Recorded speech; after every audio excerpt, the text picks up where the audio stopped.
ओम नमो भगवते वासुदेवाय। ओम नमो भगवते वासुदेवाय। ओम नमो भगवते वासुदेवाय।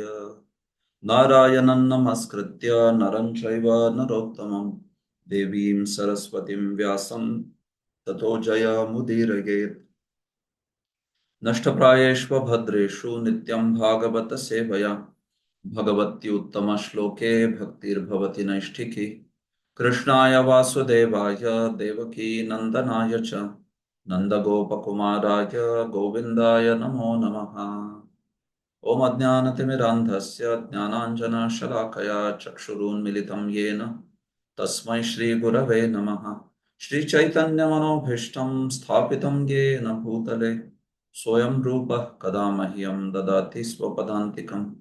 वन्देऽहं श्रीगुरोः श्रीयुतपदकमलं श्रीगुरून् वैष्णवांश्च श्रीरूपं साग्रजातं सहगणा रघुनाथान्वितं तं सजीवम् साद्वैतं सावधूतं परिजनासहितं कृष्णचैतन्यदेवं श्रीराधा कृष्णपादान् सहगणा ललिता श्रीविशाखान्वितांश्च नमां विष्णुपादाय कृष्णप्रेष्ठाय भूतले श्रीमते भक्तिवेदान्तस्वामिन्निति नामिने।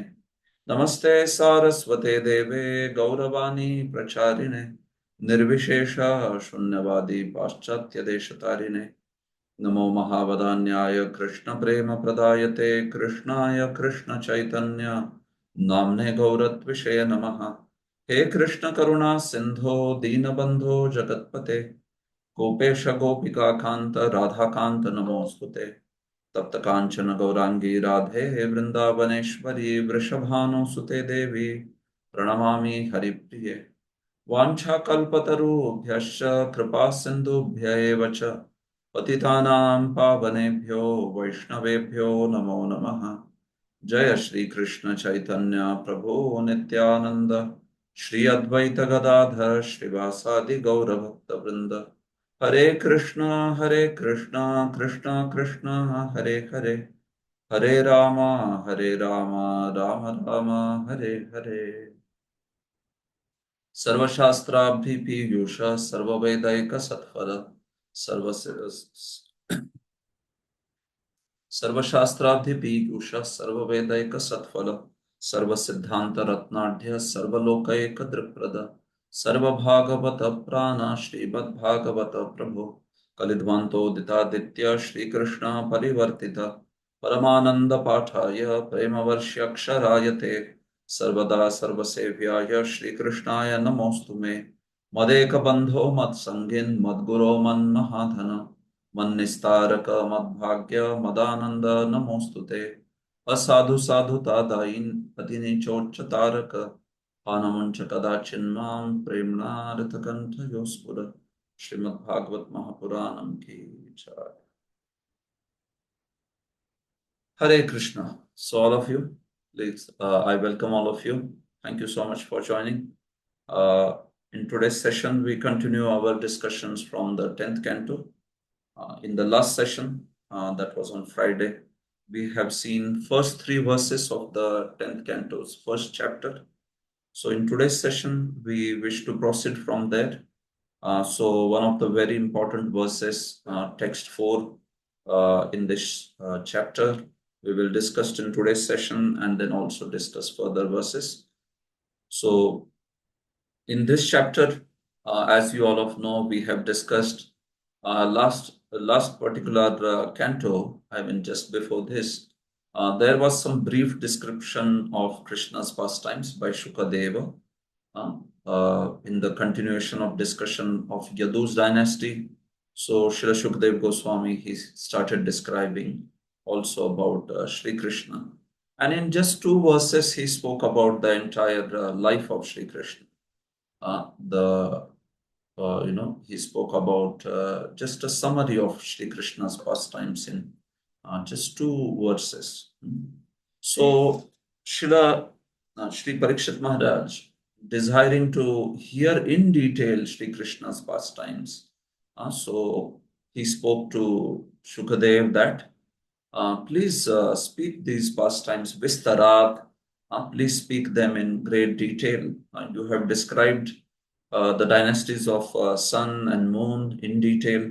Now, please describe the pastimes of Sri Krishna, Vishnur Viryani, Shamsanaha, Amshena Avatirnasya, along with even pastimes of Sri Baladev, who is Amsha of the Lord. Please describe all these pastimes. What all did Lord Krishna do? Avatirya Yador Vamshe Bhagavan Bhuta Bhavana. Uh, so, what all different activities, pastimes that he performed? Please speak them to us, unto us. This is what he has asked. So now, in this next verse, now we see that he describes his great eagerness to hear these pastimes. So we will just now continue this discussion.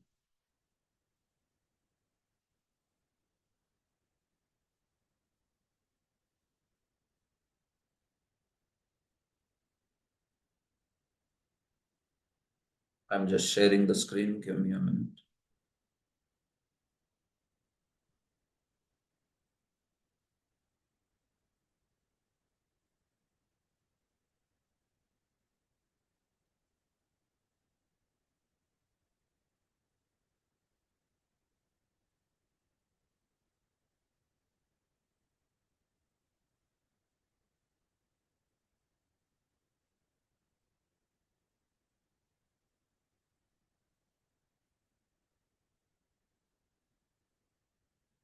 Okay. So yeah, so this is text 4 now. In the first 16 verses, you know that there is, Vaktru Shrotroho Vak Madhuri. You remember that from Srila Vishwanath Chakravarti. There is a very sweet talk that is happening between the speaker and the audience, meaning here Parikshit Maharaj and Srila Shukdev Goswami. So in this, there is appreciation for Krishna Katha. There is personal appreciation for Krishna's pastimes by Parikshit, and also general appreciation. So his personal gratitude is also expressed. So all that is there in this first 16 verses.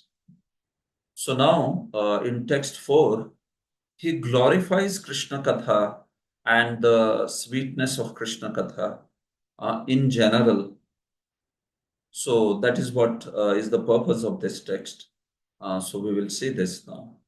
Nibruttatarshayrupagiyamanat bhavaushadhabtrotra manobhiramat kauttama-shloka-gunanuvadat puman virajyeta vina pashubnat. Okay. Sanatan Govind Prabhu, you want to read translation? Yes, no, Hare Krishna. Hare Krishna. Glorification of the Supreme Personality of Godhead is performed in the Parampara system. That is, it is conveyed from spiritual master to disciple. Such glorification is relished by those no longer interested in the false, temporary glorification of this cosmic manifestation. Descriptions of the Lord are the right medicine for the conditioned soul undergoing repeated birth and death. Therefore, who will cease hearing such glorification of the Lord except a butcher or one who is killing his own self? Thank you, brother. Thank you, Hare Krishna. So, this is one of the very wonderful verses in this chapter. So you can see there is this glorification of Krishna Katha here.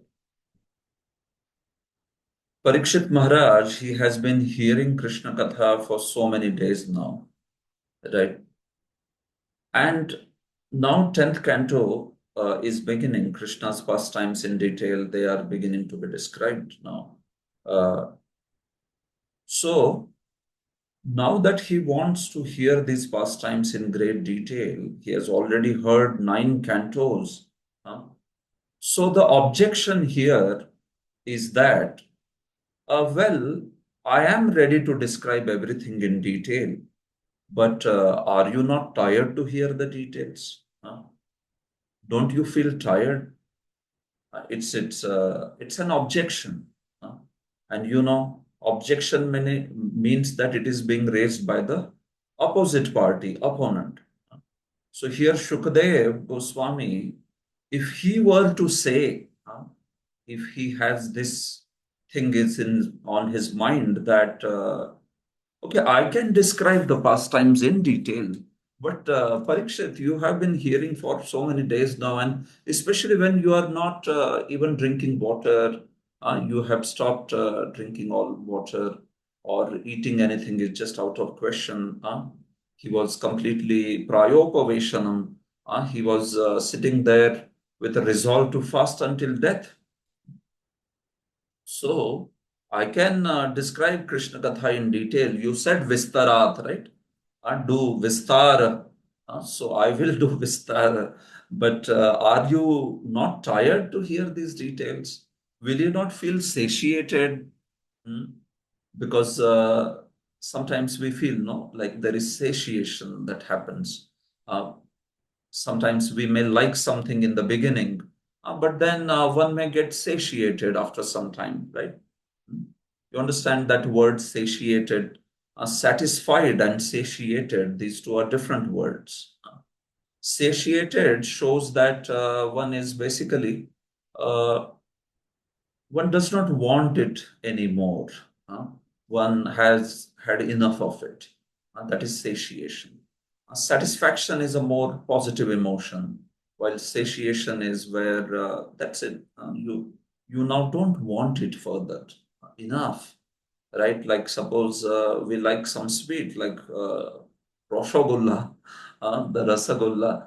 So you may take one, two, three, and then after that, maybe four, depends on the capacity. After that, we are satiated. That's it, enough.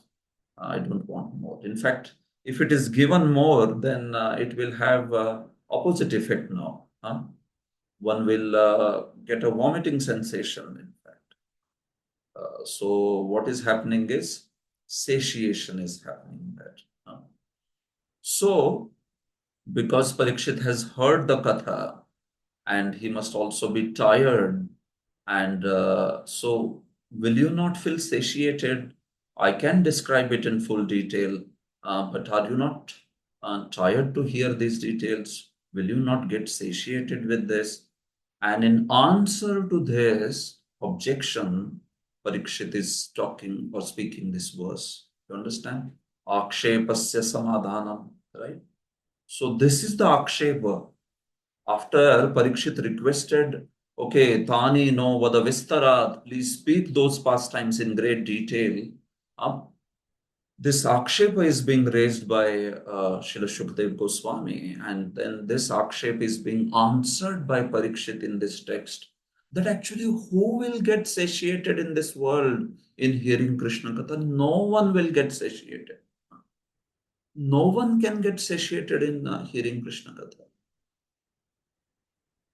So that's the purpose actually of telling this verse. I want to hear in detail, and I'm not going to get satiated. In fact, who will get satiated hearing Krishna Katha in this world? Huh? Nivrutta Tarshayar Upagiyamanat. So Uttama Shloka Gunanuvadat Kahapuman Virajet. Huh? Kahapuman, which man, which human being, Virajeta, meaning will become satiated or will stop hearing because of that satiation. Virag ho gaya, Virajeta, virag, meaning that you have become now, had enough of it, detached from it now, no more desiring. So, Kahapuman Virajeta. Which human being in this world will become satiated? Kasmat, satiated from what? Kasmat Kahapuman Virajet. Uttama Shloka Gunanuvadat Kahapuman Virajet. Who will become satiated from Uttama Shloka Gunanuvada? That's the point. And that Uttama Shloka Gunanuvada, which means the descriptions, the proper descriptions of Sri Krishna's, beautiful qualities, Uttama Shloka's beautiful qualities. So, this, who will become satiated from that? And then the rest of the words are qualifiers or adjectives for that Uttama Shloka Gunanuvada. You understand? The rest of the words are just adjectives for that, meaning that Krishna Katha, uh, that description of Krishna's beautiful qualities is what? It is Nivritta Tarshaya Rupagiyamana. It is Bhavaushadham. It is Shrotra Manobhiramam. All those three words and these first two lines, it has these, you can say three padas. So these three padas, they are meant as qualifiers for this Uttama Shloka Gunanuvada. So that's the arrangement over here. So who will become actually satiated from such Krishna Katha? Which is Nivrutta Tarshay Rupagiyamanad, which is highly sung, which is relished and highly sung, Upagiyamanad, by those who are completely free from all material hankerings. Nivrutta Tarshay. So you see the quality of Krishna Katha is being spoken. So that is Krishna Katha, the Uttama Shloka Gunanuvada. It is what? It is sung very highly by those who are free from all material hankerings. Krishna Katha is Bhavaushadhat. It is also medicine for those, it is Bhavaushadhat, which means it is medicine for those who are willing to cross over this Bhava, and those who want to get rid of this disease of Bhava, Bhavaushadha. So this Bhavaushadham va Bhavaushadhi, that's the quality of Uttama Shloka Gunanuvad. That's the quality of Krishna Katha. That's the qualifier of Krishna Katha. And finally, Shrotra Manobhiramad. This Gunan, this Gunanuvada, it is also Shrotra Manobhirama, which means that it is a delight. It is so much delightful to the ears and the mind. Abhirama is basically that which gives a very great delight.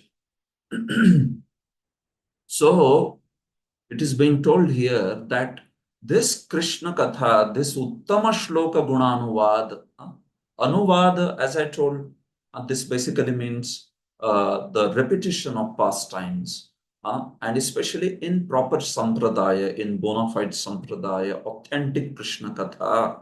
That's why Prabhupada is beginning that translation by saying glorification of Supreme Personality of Godhead is performed in parampara system. What is that? That is all connected to this word anu.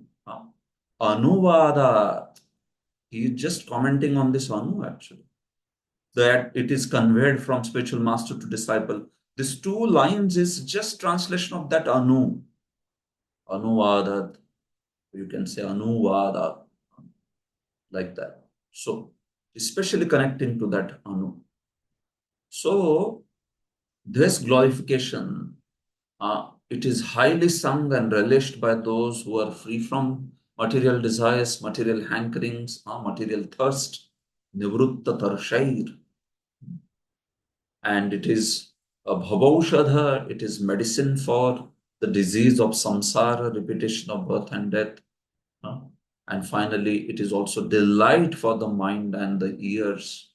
So, Kahapuman, of which man in this world will virajeta, will become, will stop to hear, or will become satiated, will become disinterested, you can say, disinterested from this Krishna Katha, except for one person, Vina, Vina, meaning there is some exception there. There is someone who is who will be satiated, who will not be interested. Who is that? Vina Pashugnath. Except for the one who is Pashugna, except for the one who is the butcher. Pashum Hanti, Pashugna, Pashun Hanti, Sah Pashugna, one who kills the animals. Or this word has been also differently translated by Sridhar Swami by giving the meaning as apashugna. This vina plus pashugna, if you connect them, you can also split it as vina plus apashugna instead of pashugna. In Sanskrit, the sandhi can be also done in that manner. So right now you see it as a separate word, but then you can see them also together like this, vina, without any space in between. And then you can split it as vina plus apashubhnat. And based on that, he makes a meaning like one who is killer of the self. So we'll see about it. But this is what is the text saying here. You understand now? Kahapuman virajyet, which man in this world will become satiated? Satiated from what? Uttama shloka gunanuvadat. The pure in parampara descriptions of Sri Krishna's qualities. Why is that? Because Nivrutta Darshe Rupagiyamanat, because it is sung very highly by those who are free from all material hankerings. Bhavaushadad, it acts as medicine for the disease of samsara. Shrotra Manobhiramat, and it is a delight for mind and the ears. So who will become satiated? Vina Pashubnath, except for the one who is butcher or one who is killer of his own self. That's the thing. So this is how Sanatan Goswami, Jeev Goswami begin with the context of this verse, or rather you can say the akshepa that is being answered in this verse, that Parikshit is being asked by Shukadev, will you not feel tired? Will you not get satiated? Will you not lose interest? No. Who will lose interest in Krishna Katha? No one can lose interest. That's the point. So, in answer to this, Parikshit is speaking this verse. In answer to that, akshepasya samadhanam. So, that samadhana is being done in this particular verse. So, Sri Jiva, Jiva and Sanatan both, Sri Jiva Goswami, Sanatan Goswami, they say, Nacha vistarena tatra shrute mama triptihi ashankaya. Nacha vistarena tatra shrute. So, Parikshit is saying here, the mood is that, please don't feel that I will become tripta. Tripti won't come. Tripti in Sanskrit means satiation. In other languages, it may have that positive sense as satisfaction. Tripti. Tript ho gaye, Prabhuji. Like that. But tripti in Sanskrit has the sense of satiation. So he is saying that please don't have this doubt that I will get tripti. Please don't have this doubt that I will have tripti, meaning I will have satiation. No. Vistarena tatra shrute. No. Even though I will hear all the details which you are going to speak, please rest assured I will not develop the tripti. I will not develop any satiation. Uh, so who can be satiated by such narrations? Satisfied. I have used it in the sense of satiated.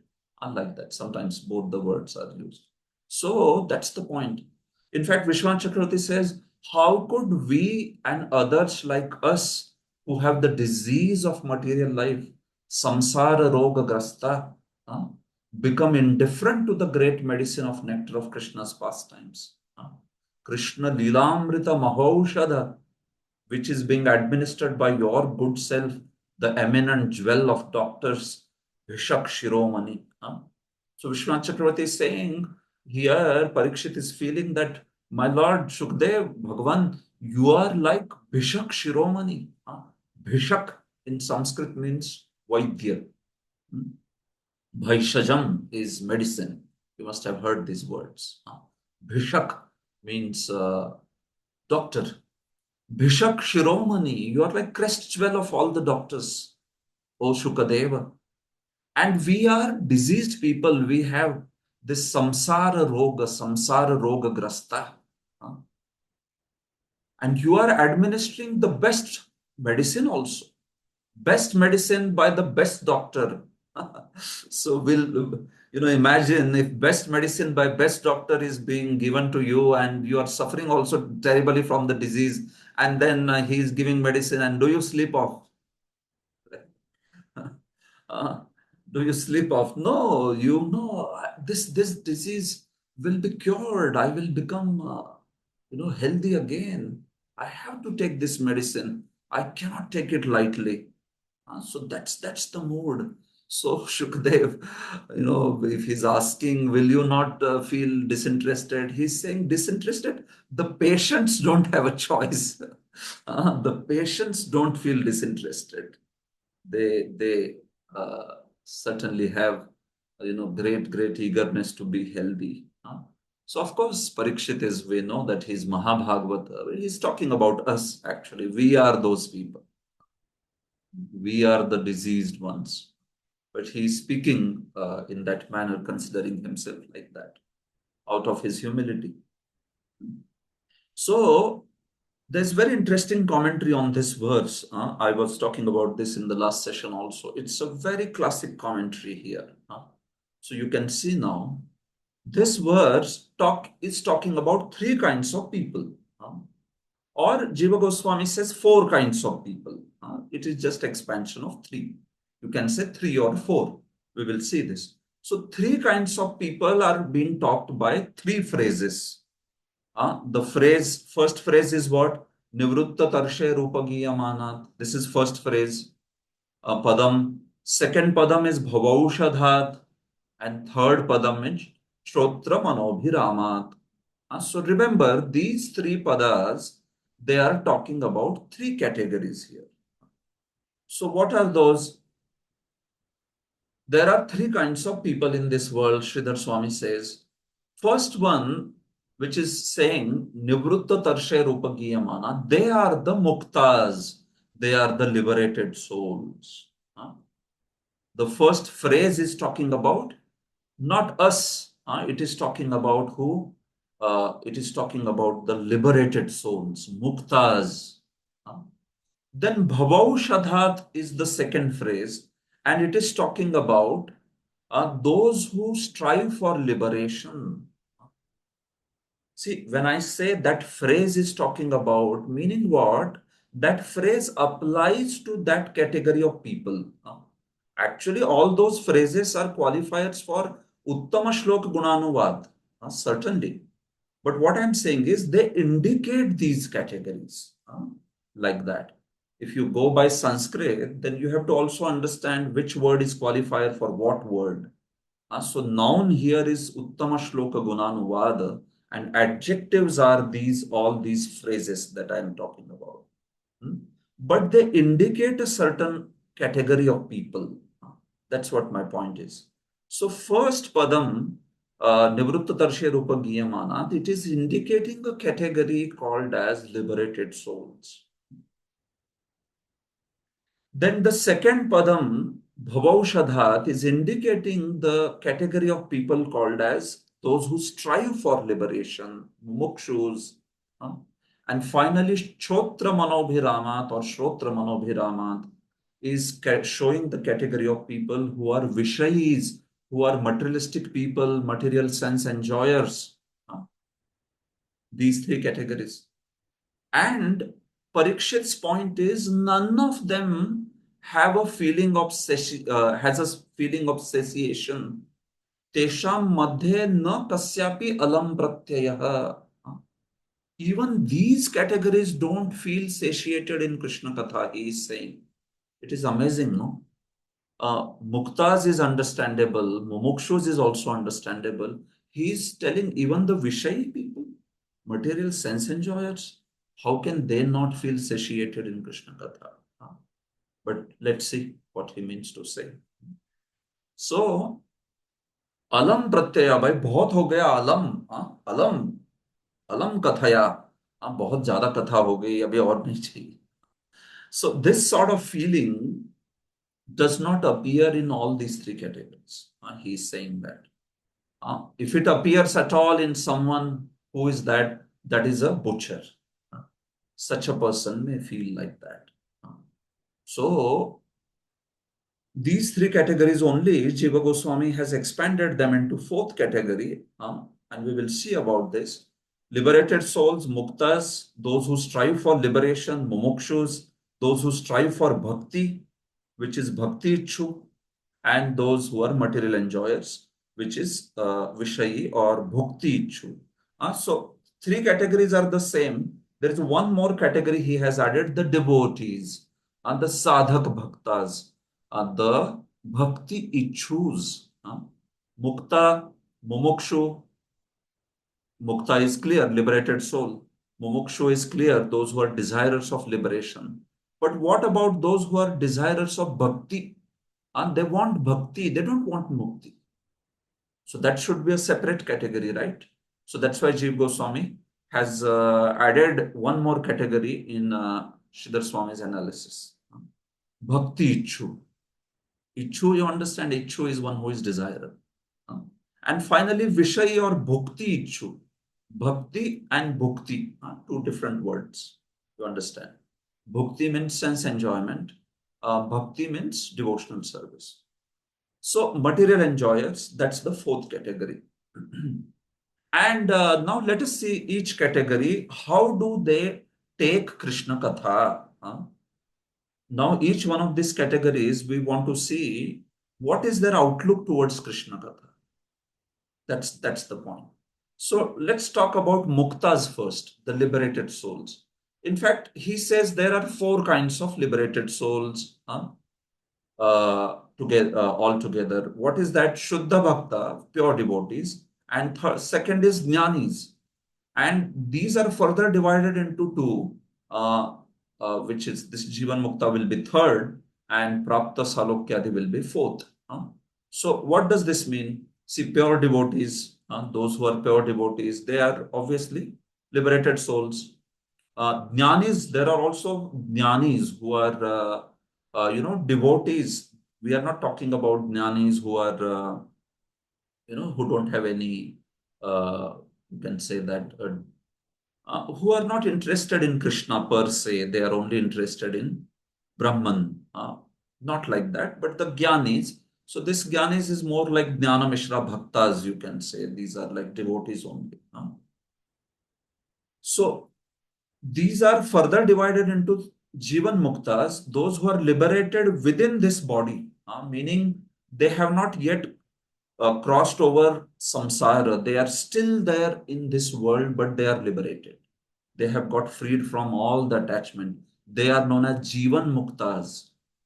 And fourth category is Prapta Salokyadi, meaning those who have gone back to spiritual world, those who have attained the liberation, liberation in the sense this is devotional liberation. So this is Videha Muktas. You must have heard these terms. There is Jivan Mukta, one who is liberated but still in the material world. He's just waiting to go back. And then there is one who has transcended the material world and has gone back. That is called as Videha Mukta. Hmm? Vigata Deha. He's got rid of the body. While Jivan Mukta means one who is still within the body. So all these people who are here, meaning those pure devotees as well as those jnani devotees, and they are here in the material world, then they will be Jivan Muktas. And when they go back to Godhead, so then they will be known as that second category, Prapta Salokya. So that's how basically. Pure devotee also. Jivan Mukta pure devotee, Jivan Mukta Jnani. Prapta Salokyadi pure devotee and Prapta Salokyadi Jnani. Like that, you can understand. So, anyway, all these liberated souls, what is their attitude towards Krishna Katha? So, that is being spoken. They sing the glories of the Lord as being above everything. Nivrutta Tarshaya Rupa These personalities, they are freed from all the Trishna, all the hankering. That is why they are called as Mukta. Otherwise, you don't call somebody as mukta if he's not yet freed from material hankerings. Such a person is not called as mukta. Understand?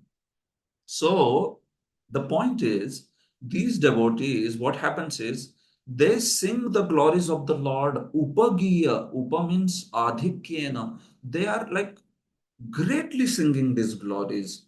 They accept these glories of the Lord and sing about them, with the greatest delight. Uh, they accept it higher than even the pleasure in Brahman. That's the meaning of that upa.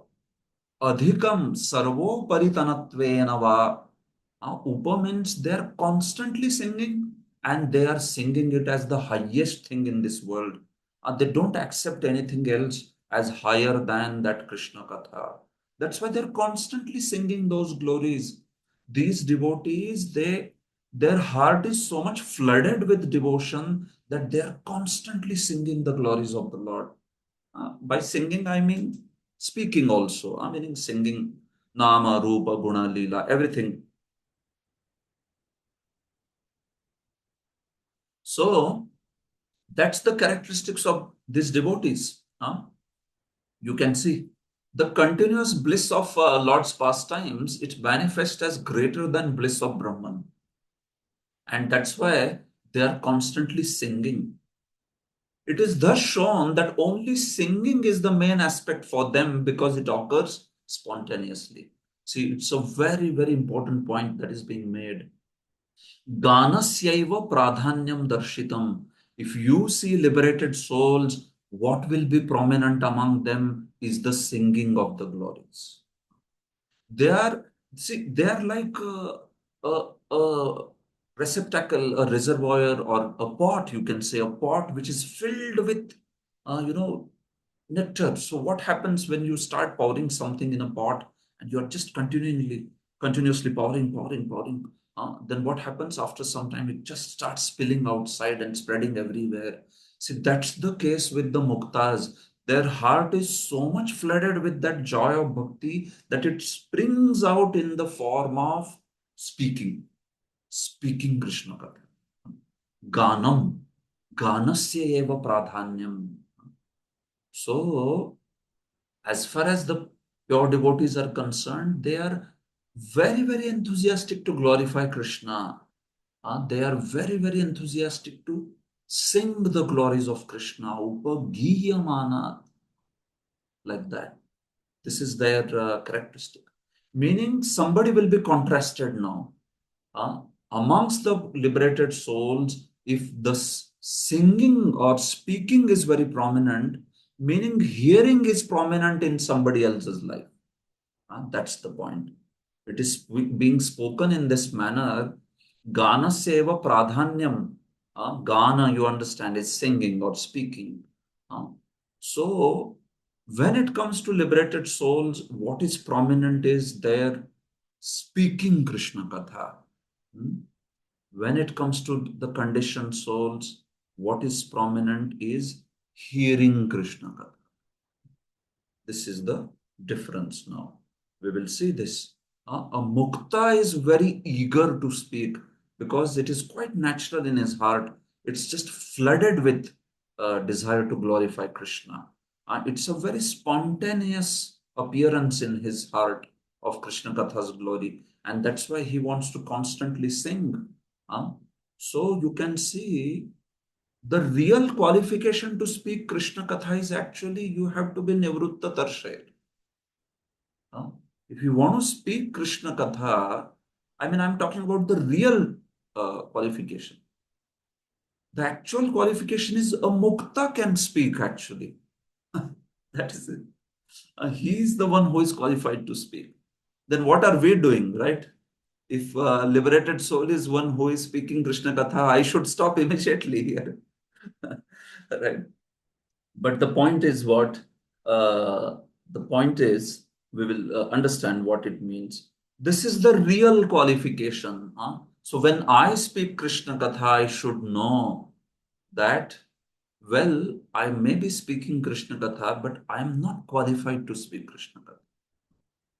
I am only being allowed to speak because I'm trying to repeat the message of parampara. Prabhupada will see in the purport, Prabhupada writes also very beautifully that Krishna consciousness movement is the training ground to make people really qualified to speak Krishna. Otherwise, actually, we are not qualified to speak Krishna Katha, really, meaning from that standard.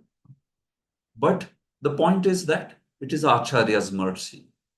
It is the need for the preaching, right?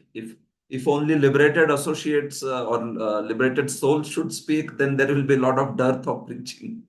there won't there won't be much preaching happening then. But we want those same acharyas want that the preaching should happen. So that's why that qualification is being offered. Otherwise, actually, muktas are the ones who are uh, who are having that gana, meaning speaking as the pradhan, as the chief thing in their life, no? This way.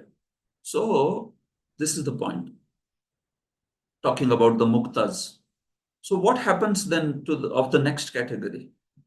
So, since there is no such sudden manifestation in those who want liberation, that is mukti ichu or mumukshu, nor in those who seek sense gratification, bhukti ichu. Now we are talking about third and fourth category. Third and fourth is which? Bhukti ichu and mukti ichu. Those who desire liberation and those who desire sense gratification. So for them, because that desire to glorify Krishna is not so much flooded in the heart, it is not spontaneously exhibited.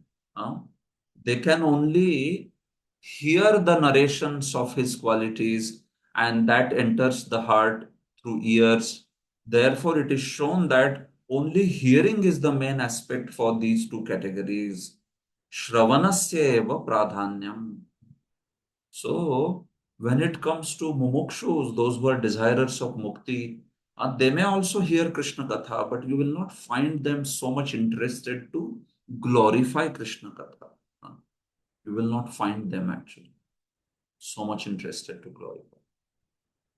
You will also not find the people who are Vishayachu or Bhuktichu, those who seek sense gratification. They will also not be interested so much into uh, glorifying Krishna Katha. They may hear it. uh, and what is the effect by that hearing? That is spoken by these two words, which is bhavaushadhat. So the medicine, Krishna Katha acts as a medicine for one who is desirer of mukti or one who is desirer of bhakti.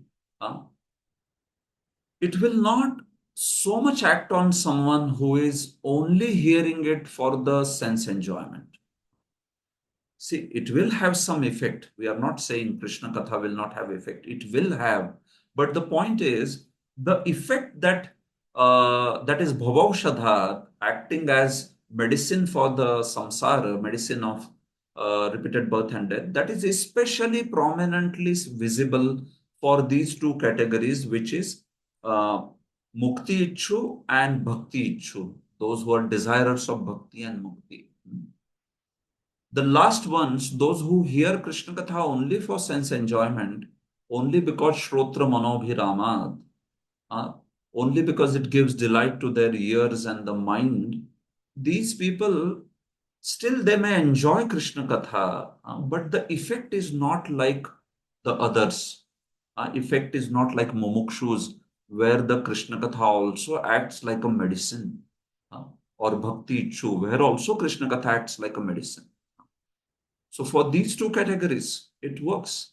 But for those who are just sense enjoyers, they don't want to practice bhakti. For them, you see that what is being spoken is, see, this is basically the order you can see here. Uh, Muktas are the topmost. Second category is bhakti chus, which are desirers of bhakti. Mumukshus is the third. There is some typo here. And finally, bhukti ichu, the fourth, which is the desirer of sense gratification. So these four categories are spoken in descending order. So highest are the muktas, highest are the liberated souls because they are enjoying Krishna Katha. It is a delight for them, and they are constantly singing it. And lowest among this category is the bhakti ichhus, those who are just plain sense enjoyers. So for them, bhakti only manifests as shrotra manobhiramat. That's it. For bhakti ichhus, it just manifests as something that delights the ears and the heart. Shrotra manobhiramat. Krishna Katha especially. So by this bhakti choose, we mean materialistic sense enjoyers who don't have any interest in bhakti. They may attend Bhagavad Kathas and all, but then they just do it for enjoyment. Okay, let's enjoy. We have enjoyed enough Rajoguna and Tamoguna. Now let's enjoy some Sattva Guna. It's a sattvic enjoyment for them. So if for such people, they may hear Krishna Katha, which is wonderful, which is nice, and they will also get benefited. Agreed. But the point is that effect takes very slowly. It does not happen that quickly. If you want to experience the effect of Krishna Katha as the medicine, then at least we have to be on this platform of Bhakti Chu, where we desire the Bhakti, we desire to practice Bhakti, we desire to become sincere.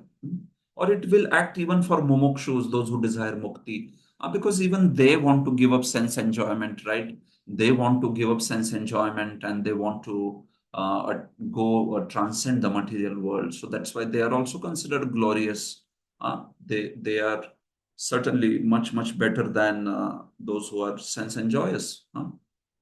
So here the effects are accordingly being spoken. Muktas, for them, bhakti is nivritta tarsher upagiyamana. It is constantly sung by them as the most delightful activity, greater than even pleasure of Brahman. For the bhakti chose, it is bhavaushadhat. It acts like medicine for the materialistic attachments. For mumukshus also it acts like bhavaushadhat. And finally, there is bhakti choose, which is the sense enjoyers for which it acts only as shrotra manobhiramat. It only delights the ears and the heart. That's it. It may not cause that great purification as it happens for these two categories. So the point over here is for the upper categories, the lower thing will be there, but the lower characteristic will manifest. But for the lower, the upper will not manifest. You understand what I mean? Like for muktas also, this aspect of Shrotra Manobhiramat is there. They enjoy Krishna Katha, obviously, right? They enjoy Krishna Katha, it delights their mind and their ears. That's why they are speaking so fondly. Huh? So Shrotra Manobhiramat will apply for Mukta. Huh? And there is no question for Bhavaushadhat for Mukta because he doesn't have any disease on. Huh? So that's why that thing will not happen for him. That is not applicable, that word. But Shrotra Manobhiramat is applicable for him also. Because Krishna Katha, if it is giving delight to even the sense enjoyer, why will it not give delight to the liberated souls? It will give the greatest delight. Hmm? So that's how it is. And similarly, for a devotee, sadhak bhakta, who is desiring bhakti, who is not yet become pure, who has not possessed the prema for the Lord, he's a sadhaka. Hmm? And similarly, one who is mumukshu, one who is also wanting to progress on the path of mukti, for such person, uh, the bhakti will also be Shrotra Manobhirama along with Bhavaushadha. The Krishna Katha will also be delight to ears and the mind, and it will also act as medicine. But for the last category, it will not have that so much that effect of medicine. It will be only delightful to his mind and ears. All right, even you have heard this, especially in North India, it is there very much. I mean, even if sometimes people may not be devotees and they may be gross sense enjoyers, but they come in katha and they say, महाराज मजा आ गया आज, हाँ बढ़िया था, मजा आ गया। They will say, और they sometimes से आज के आनंद की जय, आज के आनंद की जय। Today we got some great joy and pleasure. So what is that pleasure? श्रोत्र मनोभिरामात। So especially when I'm speaking when they are, suppose their gross sense enjoys. We are talking about. We are not talking about somebody who is a devotee or aspiring sadhaka practitioner. For them, bhavo shadhat will be the category, like that. So that's the point. So muktas are characteristically seen by their amazing and bubbling desire to glorify Krishna, and these two are seen by their characteristic of hearing.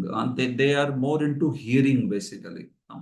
And this personality Bhakti Chu, he is in between, where he has a great desire to hear also, and he has also desire to glorify.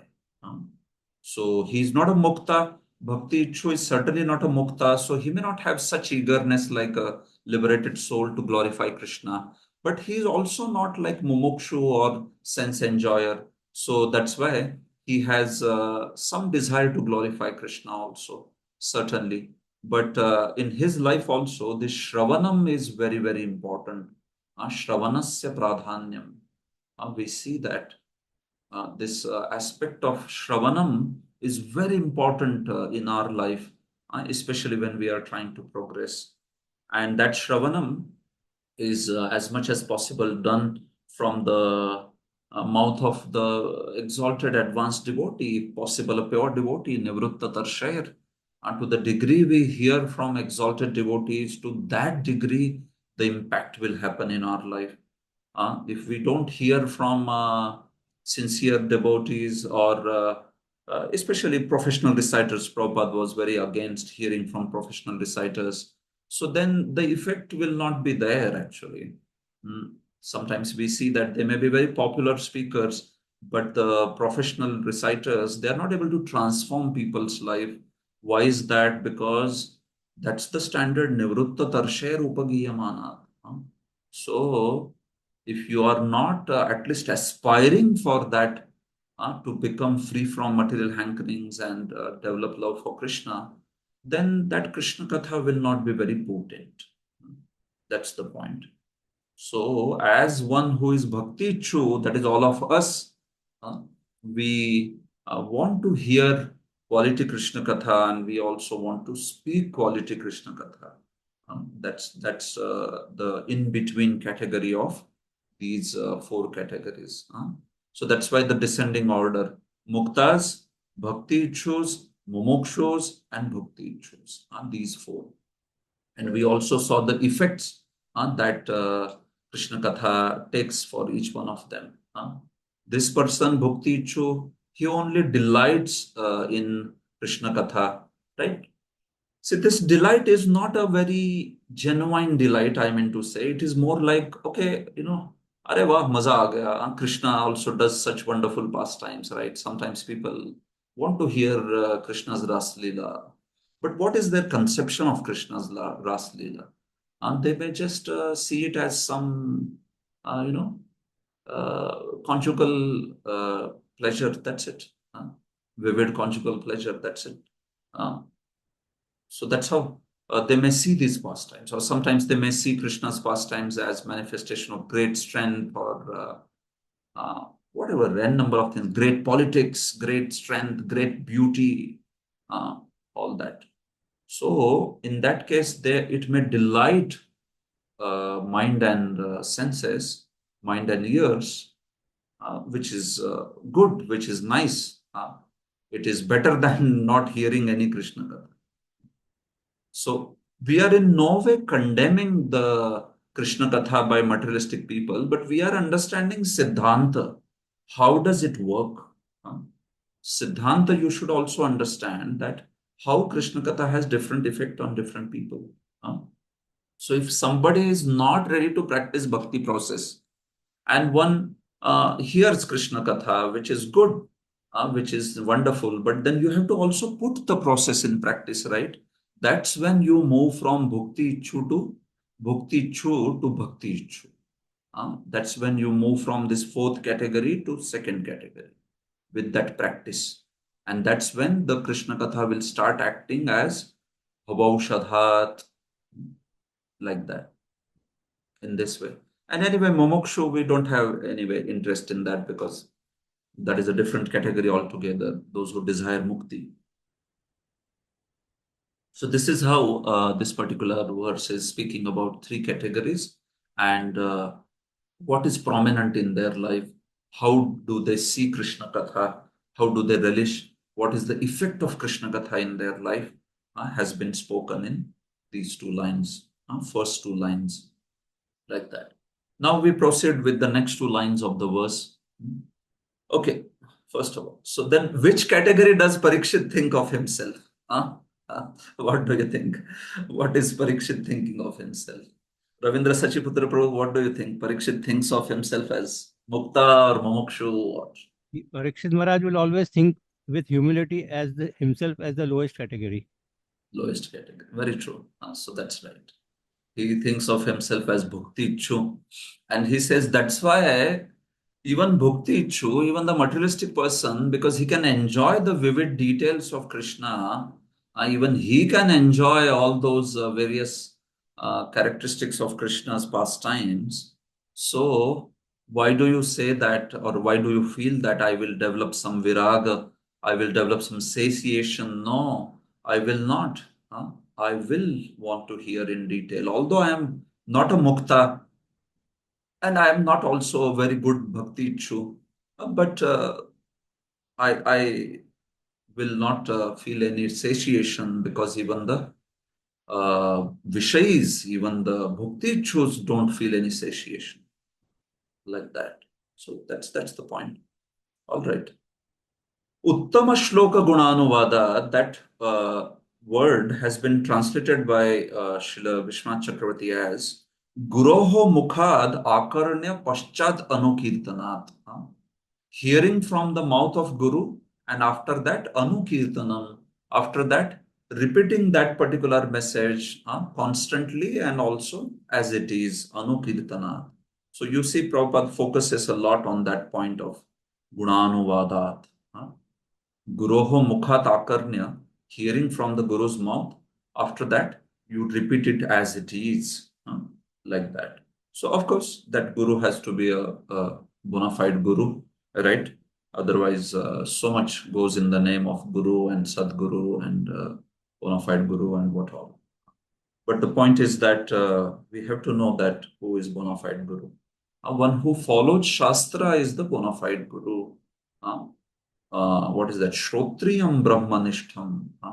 He is Shrotriya, one who follows the Shastra, Vedic Pramanas, uh, Vedas, Puranas, Upanishads, Vedanta, and Brahmanishth. And he also practices it. He himself is committed to the path of bhakti, path of devotional service, Brahmanishta, like that. So that's the point.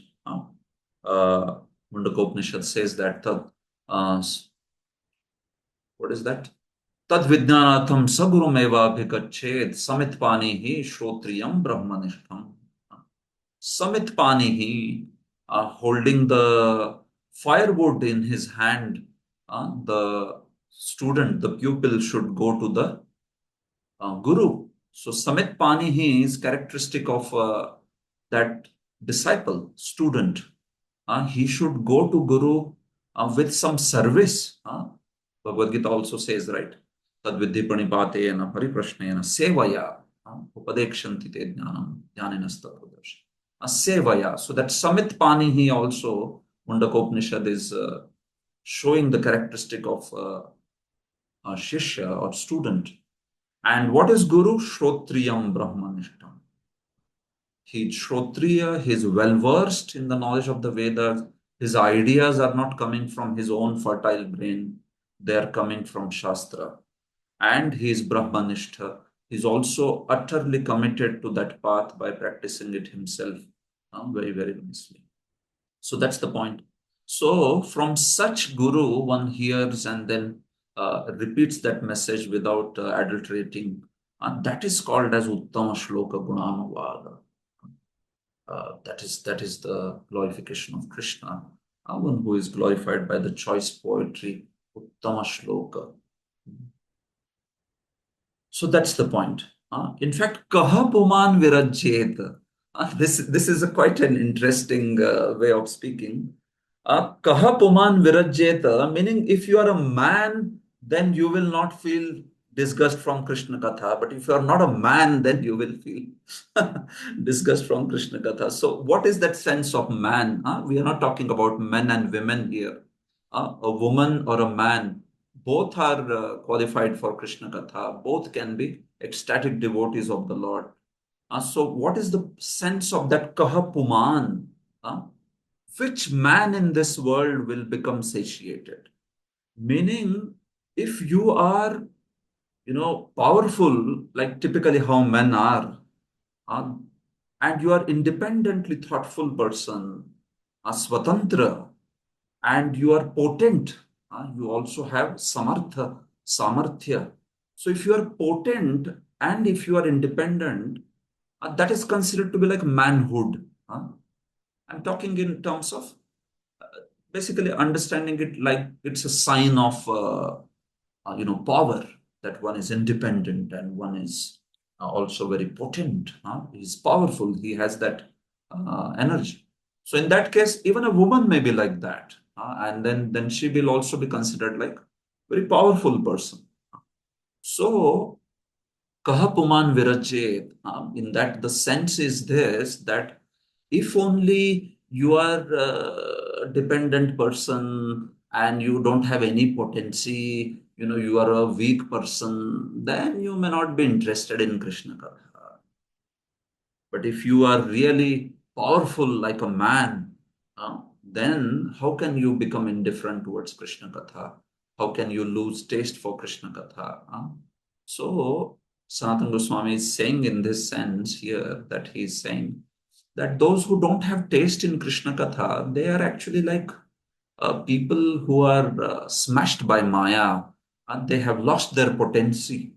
Uh, as a human being, if you don't have taste for Krishna Katha, you feel satiated, you feel disinterested, then he's saying it's like somebody who is imprisoned and has lost all his independence and lost the potency. That's why. Otherwise, if you're a man, if you are independent, if you are potent, how will you not have that kind of taste for Krishna Katha? Uh, this way.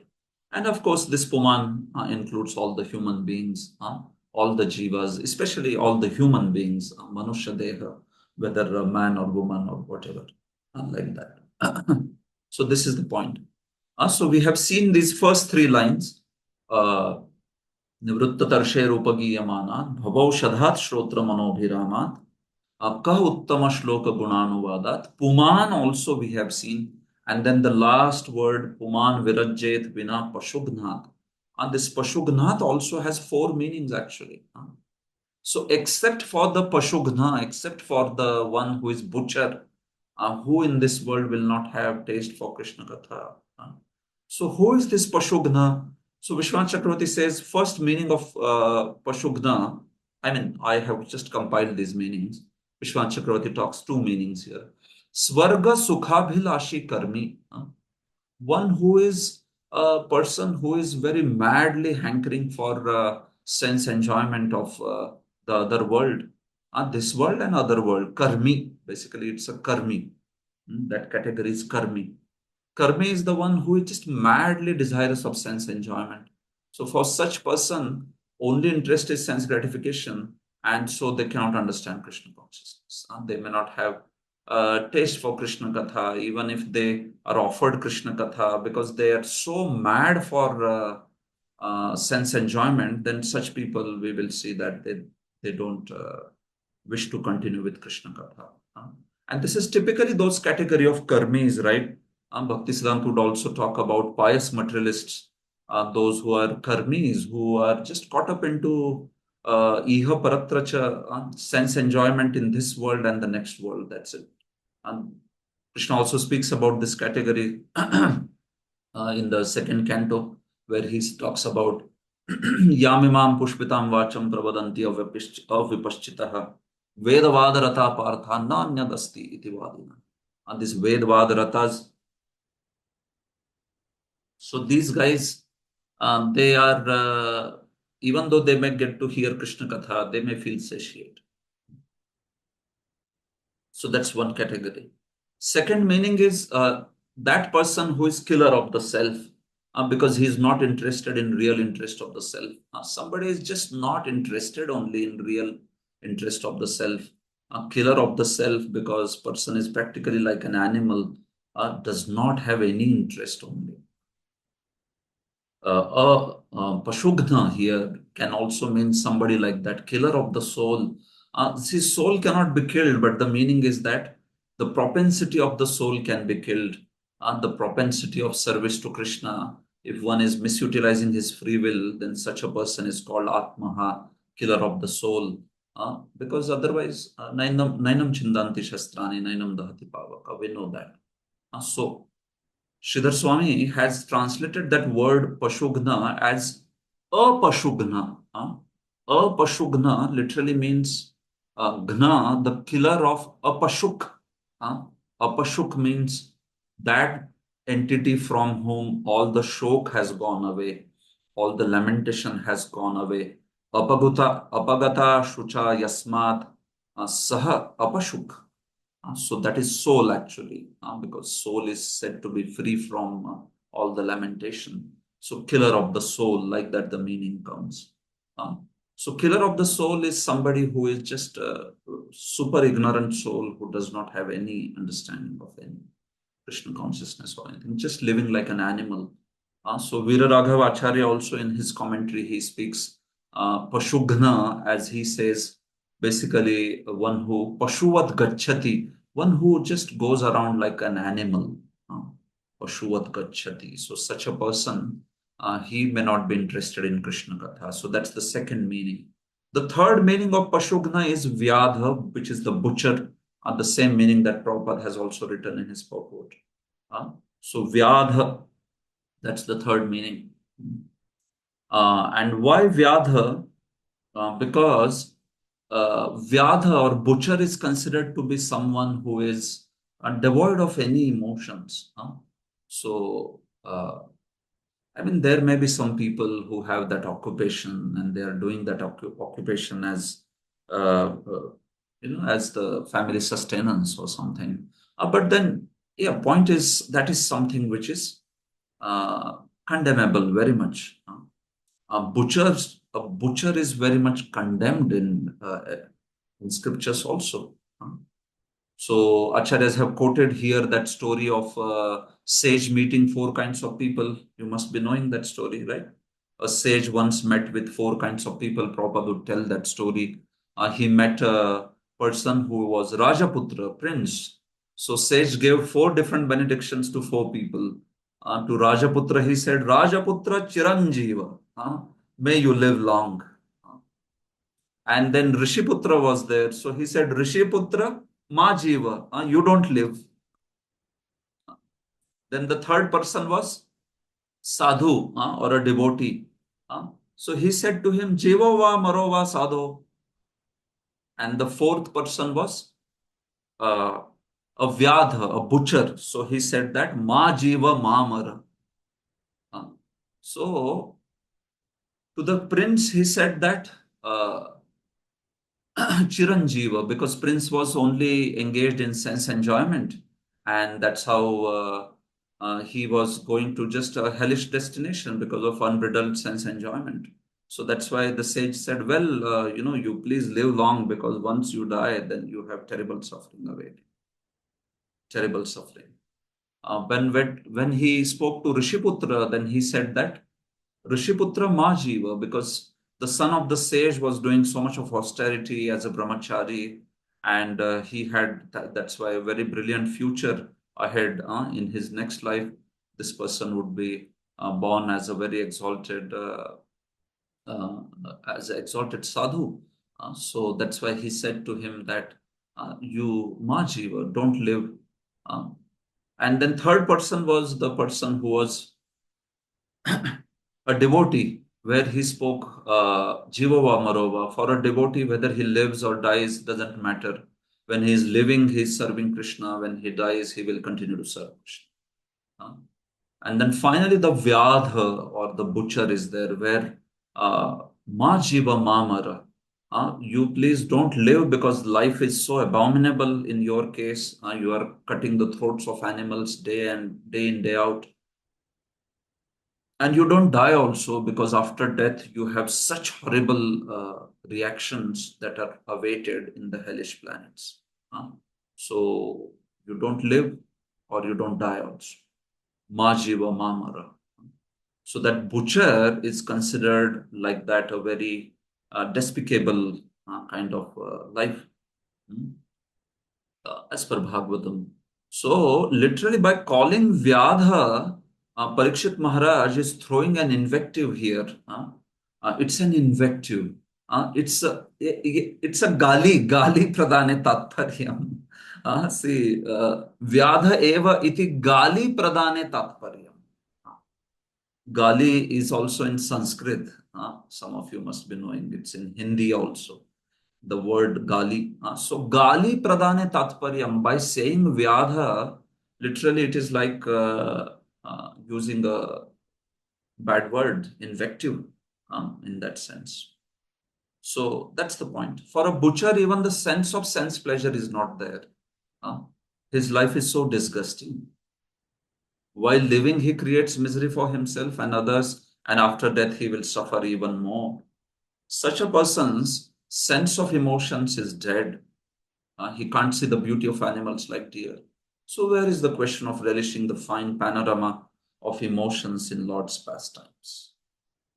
So, this is the point of Jiva Goswami. He speaks this in Bhakti Sandarbha, that somebody whose emotions are dead, like a butcher, for him to relish the fine panorama of Lord's emotions, the colors of Lord's emotions, devotees' emotions, how can such a person relish these things? That's why Vyadha.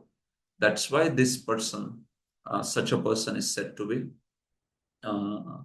not the one who can relish Krishna Katha. He will become satiated, he will be disinterested.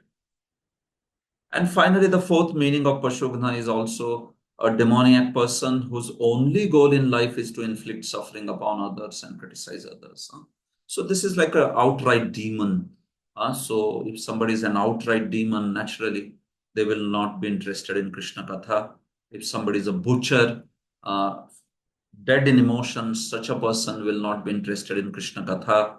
If one is literally like an animal, killer of the self, one will not be interested in Krishna Katha. And finally, somebody who is just an outright karmi will also not be interested in Krishna Katha. So those are different meanings of that word Vyadha.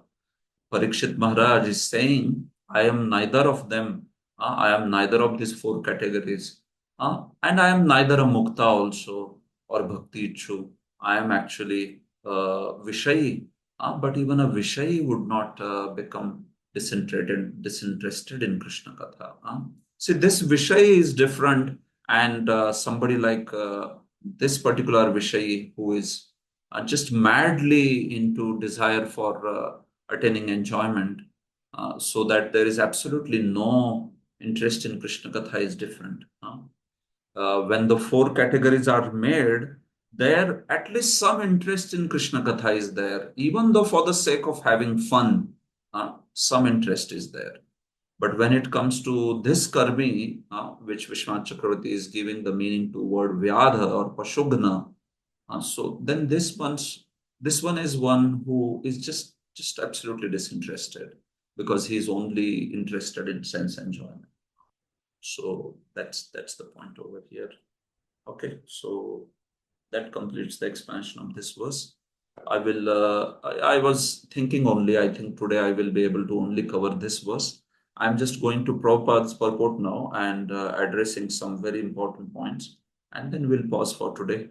After this verse, of course, Now, the further verses don't have so much commentary, so we may go very fast after these verses. This verse was there, and some verses towards the end of this chapter, they will take time. So don't worry, it's not that I will cover only one verse in one session. No, it depends on commentary. If there is not much commentary, we will very quickly cover 10, 15, 20 verses also in some sessions. Okay, so we come to Prabhupada. You can see Prabhupada first talks about this Gunanuvadat. He talks about Krishna, Krishna Katha. He says in India, it's the practice among the general populace to hear about Krishna. Wherever there is message of Krishna, many, many thousands of people gather. But he says, such recitation of Bhagavad Gita and Srimad Bhagavatam must be done by persons completely freed from material desires. So you can see, Nivrutta Tarshaya. That's, Prabhupada is using words such as must. So that's the actual standard, because what happens if we don't hear from such devotees? Then what happens is, hearing Srimad Bhagavatam spoken by a professional reciter cannot actually help us achieve liberation. It will not act in a way that it will cure our disease of material enjoyment. That's why Prabhupada is speaking about this. So that's why Sri Chaitanya Mahaprabhu has advised us to hear glories of the Lord from a realized person. Bhagavat Pauragiya Bhagavat Sthane Va Vaishnava Sthane. In fact, hearing Krishna Katha from a Mayavadi or from a non-devotee is so deadly that Sanatana Goswami says, quoting from Padma Puran, that it is like Sarpochishtam Yathapayaha. It is like hearing, it's like drinking milk touched by a serpent. So especially in today's day and time, where there is so much of social media explosion, where so many people may be talking, speaking so much of apparent scriptural wisdom or Krishna Katha, we have to be very careful. Otherwise, these ideas which are spoken, and if these ideas are marked with some contamination, they will influence us also. So we should hear authentic people.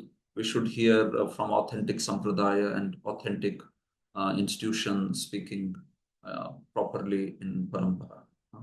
And whoever you hear, please also make sure that they are speaking from themselves, are speaking from the Shastra. In today's day and time, no, there is like everybody wants to be a speaker, but actually the real standard is one should speak on the basis of Shastra. The wisdom is fine, but that wisdom should have its roots in the Shastra. If you don't have Shabda, your Vivek, basically, if you don't have Shabda, your Anuman will turn into, your hypothesis will turn into Anumana. When you have Shabda, then your conjecturing is called as Vivek. But when you don't have Shabda, then your conjecturing is called as Anuman. So we don't want Anuman. We want Vivek, a proper Shastra-based conjecturing on something. Shastra-based applications, not just applications coming from one's own brain. That would be just some sort of Anuman. We want Vivek, we want Vichar, like that. So that's the point. And that's why in today's day and time, Prabhupada's words are so relevant, especially like that. So this is the point. So Prabhupada says here, you can say, although this verse is saying that one must be freed from material desires to speak Krishna Katha, but you can see Prabhupada himself is speaking. The Krishna consciousness movement is therefore trying to train qualified preachers to recite Srimad Bhagavatam and the Bhagavad Gita throughout the entire world, so that people in general in all parts of the world may take advantage of this movement and thus be relieved from the threefold miseries of material existence. So you can see, we are trying to train also, right? So although the actual standard is Nivrutta Tarshaya, but Prabhupada is trying to train the qualified preachers. So it means that the preachers who are not up to on that mark also should share Krishna Katha. Otherwise, how will we preach in this world? Only one pure devotee or two pure devotees, three pure devotees, whatever. How many pure devotees are there? So there is so much of dearth of Krishna consciousness in this world, and that's why one should speak Krishna Katha. But very important, we should have that solid Shravanam in our life. Jiva Goswami speaks in Bhakti Sandarbha that only after a prolonged Shravanam one becomes qualified to do Kirtanam. Now, Chirakalin Shravanam, one should have prolonged Shravanam. He has heard very nicely the authentic ideas and have practiced them. Then such a person should speak. That would be great. So I'm speaking all these things even for myself, so that I can learn, so that I can understand that Krishna Katha speaking is not very ordinary thing. So the point is that this is what Shastra is speaking actually. Prabhupada also addresses two classes of men who are not interested, and he speaks about this butcher and also those who are elevation, planning to go to the higher planetary system. See, now after you have studied commentaries, Prabhupada's words would be like so clear to you what he means to say. You can see he's taking the meanings from Sridhar Swami, Butchara, and also from Sri Vishwanath Chakravarti, which is Swarga Sukha Bhilashi Karmi. So Prabhupada's purport will be as clear as sun for those who go through the commentaries first. They can see what idea he is referring actually, what idea he's speaking. So the point is here, Prabhupada speaks about speaker and hearer.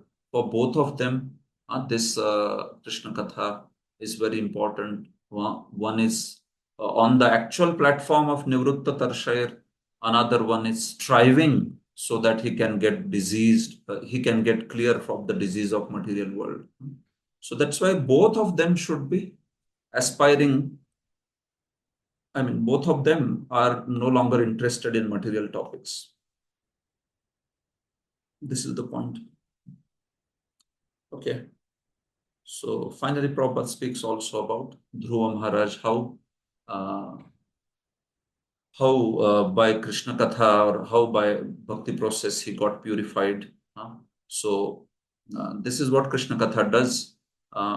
If one connects to Krishna Katha, one may be on any position, but then one will be able to go ahead and attain this level of bhakti ichu, and then finally mukta, and the liberated soul. One may begin from that Vishayi level, but one will finally come to that level. But provided one is following the process properly, one is ready to execute the instructions of devotional service. This is how. So this is the explanation of this verse. Hare Krishna. Thank you so much. Shri Bhagavad Mahapuran ki jai, Srila Prabhupada ki jai. So I'll just take 1 minute to announce now. After this, we are pausing for the Deepavali and also the festivals. We don't have classes for the next week. And then I have shared the schedule, or I can just show it here also, because so that you are aware of when do we have the next class. So first of all, I also wish you a very happy Diwali and very happy festivals that are coming. So, Same to you, Prabhuji. Hare Krishna, thank you. So you can see this is the schedule. We have begun the discussion, and these 4 sessions are over now. 10.1 is going on. We have many more sessions on 10.1. You can see it's a very long chapter, so obviously. So now there are no classes for coming Friday, then Sunday, and also next Friday of that. So we meet directly on 10th November, which is Sunday. Like that. So yes, I wish you a very Krishna conscious Kartik Yatra also for those of you who are traveling. Hare Krishna. Okay. So if you have any questions, which I think you may have, you may please ask. For others who need to leave, please go ahead. Thank you very much for joining. Okay. Ravindra Sachiputra Prabhu. Yeah, Prabhuji, what a masterpiece of 80 minutes on this just 10.1.4. One of your longest, I think, 80 minutes, 80, because 7, 8 minutes so you spent on the synopsis in the beginning. And I mean, it was really fantastic. It's a masterpiece. It's 80 all, minutes. for me, job is very easy. It's just all there in Acharyas. I have to read and speak. That's it. But I feel if you should have had more time, you would have gone on, and it पूरा 7 दिन ही इसमें खत्म हो जाता. तो आपको रुकना पड़ता कि रुको रुको प्रभु जी. अच्छा, my 2 points are there, Prabhu ji. One is that to refer to second meaning, such a person can be called a killer of the self because he is not interested in real interest of the self. Of course, here the self means the word Atma. So my this thing corollary is that we can also call this a person as a one who does spiritual suicide, Yeah. Yes. equivalent You term. can say. Yeah, you can say spiritual suicide, one who does spiritual suicide. Yeah. That term was used by Prabhupada, or in ISKCON, it is used in a particular sense, Prabhu. So, spiritual suicide is the term used for those who get Sayujya Mukti. No? Acha. So, yeah, that particular sense is especially there in ISKCON. But if you're not going by that sense, well, yeah, somebody who is doing spiritual suicide, or somebody who is killing his own soul, in that sense, it could be. Turning away from Krishna. Yeah. So, but in common parlance, we are using the second one, what you said, na, ke by not doing Krishna consciousness. Very rarely we use it for Sayujya Mukti, merging wala. Really? I The don't other know. way is Acha, like that. Okay, more maybe common. I've more heard of Yeah, more of with this. my Yeah. experience in Krishna consciousness, spiritual suicide, I have seen it more being used for the Sayujya Mukti Sayujya aspect. Mukti. Of course, that is also spiritual suicide because there are no attributes are there. There is no seva there, etc., etc. Last point, Prabhuji. You talked about the descending order 1, 2, 3, 4. I'm not talking of one number. I'm concentrating on 2, 3, and 4. So my question is related to 2, 3, and 4, not the Jivan Muktas. My question is that can a person have a combination of 2, 3, and 4 at one time? Possible? Can be, na? See, basically, he will be one category only, Prabhu, because It cannot be mutually exclusive, na, Prabhuji? no, it will be, because why I'm telling, see, when you say Bhakti Ichu, now that person can have material desires, certainly. But that will not qualify him to be called as Vishayi or Bhakti Ichu. No. If one is a sadhaka, if one is a devotee who is aspiring to practice bhakti, and at the same time he has sense enjoyment desires also. So in that case, he cannot be placed in category of Vishayi. He should be placed in the category of bhakti. So we have to see the pradhan and decide the mutual You have to see the what does he pradhan. stand for. Yeah. Otherwise, all those three categories, contamination is going to be there in all of them. But then, what is their major desire in life? That's the Pradhan we have to see, the main thing. And thank you for the explanation, Prabhuji. Hare Krishna. Thank you so much. Ishvara Prabhu? Hare Krishna, Prabhu. Dandavat Pranam. It's a wonderful class. Thank you so much. I just wanted to know, Akshepa is by Vishnu Chakravarti Thakur? Or Prabhu? Well, this Akshepa is for by all Prabhu. Everybody has begun like this. Yeah, Sanatan, Jiva, Vishwanath, all of them. It's just they have spoken in different manners, but basically that's what they all of them mean, that it is coming out through their statements in the commentary. That's why it is one of the best lokas where so much of commentaries is there by all of them. So you can imagine what's in store for us in 10th canto. So many such verses will come, Prabhu. It's like ecstatic commentaries on that. So much to learn. Your commentary in inverted commas is also exceptionally wonderful. You know, the way you have explained so much non-stop, as the other Prabhuji was telling. Time came to a standstill when you were explaining. Thank you so much. Thank you, bro. Thank you, sir. Chakrapani, Prabhu, yeah. Yes, Hare Krishna. So first is so you are telling to Prabhuji that you are just getting it from commentaries, but when you were giving the session, I had basically you had shared with us the Laghu Vaishnava Toshini, right? I was keeping that. I was keeping Krishna Chakravarti Thakur commentaries also, but I would clearly see that you brought it out in a very wonderful way, and the analysis was actually brilliantly brought out, which other devotees are also sharing. So thank you very much for that. Thank you. And one question for two questions. First question is, you told there are four categories. Even Jiva Goswami also says the same thing, right? So three categories very clearly we know which part of the verse refer to them. For Bhakti Ichu, which is the word used in this particular verse? Because Yeah, basically he's putting into the Bhavav Shadhat category. because in the commentary, I just see that there is a particular ordering, greater to lower ordering in this particular verse. First is the Jivan Mukta is there, and then there is Bhavashadat, then there is Manobhiramat, right? So that ordering is there, but Bhaktas are just randomly placed. That's what is was mentioned in the commentary, but I didn't get any individual word which means Bhakti Ichu. True, true. So Bhakti Ichu, he's connecting it to the Prabhu Bhavav Shadhat only. So what Jiva Goswami does it, he does in a way that he gives these three categories and he speaks about that. You see, here we are talking about Mukti, we are talking about somebody who is a Vishayi and Mukta also.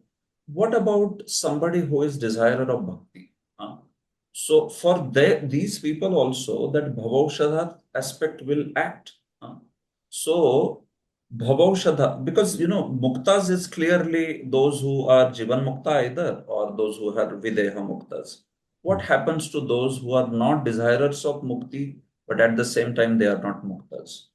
So because typically Gyanis, Yogis, they are covered in Prabhu Mumukshus. They both are Mumukshus, typically speaking. So now who remained? Sadhaka Bhakta remained, Bhakti remained. And for them also, the effect that happens is of Bhavaushadha. So that's how he connects it. So these three categories are in descending order. And Jiva Goswami says that Yadrichik, these kramas, these orders can be, Purva Purva Nyuna or Uttarottar Nyuna, or it can be Yadrichik. So he says sometimes the categories are where they are ascending, sometimes they are descending, and sometimes when the speaker is in ecstasy, he adds that when the speaker is in ecstasy, then he may speak little randomly also. Like, Brahmeti, Paramatmeti, Bhagavaniti Shabdate. This is Purva Purva Nyuna. This is an order where Brahma is considered a lower, you can say, sort of conception than Paramatma, than Bhagavan. So this is Purva Purva Nyuna. And then sometimes it is Uttarottar Nyuna also. Typically, you will find such verses where it is spoken like, what to speak of. In such cases, you see this Kaimutya, meaning the what is coming next is something which is very, very high, like that, which is further greater. Uttarottar Nyunam. Purva Purva Nyunam. And then finally, this is Yadrichik. So in Yadrichik, he has placed this. So it is randomly placed in that manner. But based on the understanding of the verse, he addresses that this category, it has to be there, why it is missing. So, and it is connected to the word Bhavav Shadhat. If you see his explanation, he connects it to Bhavav Shadhat. Thank you, Prabhu. And regarding the second thing, you mentioned that if you're thoroughly heard, if you're a Shrotriya, if you're heard properly, then your conjecturing will be, very solid. It's not going to be Anuman, right? So now, how can we connect about intuition? Because intuition, I believe, is slightly different from conjecturing, right? Yeah, So true. hearing attentively, like how it is going to affect our intuition? Yeah. See, something like intuition, Prabhu.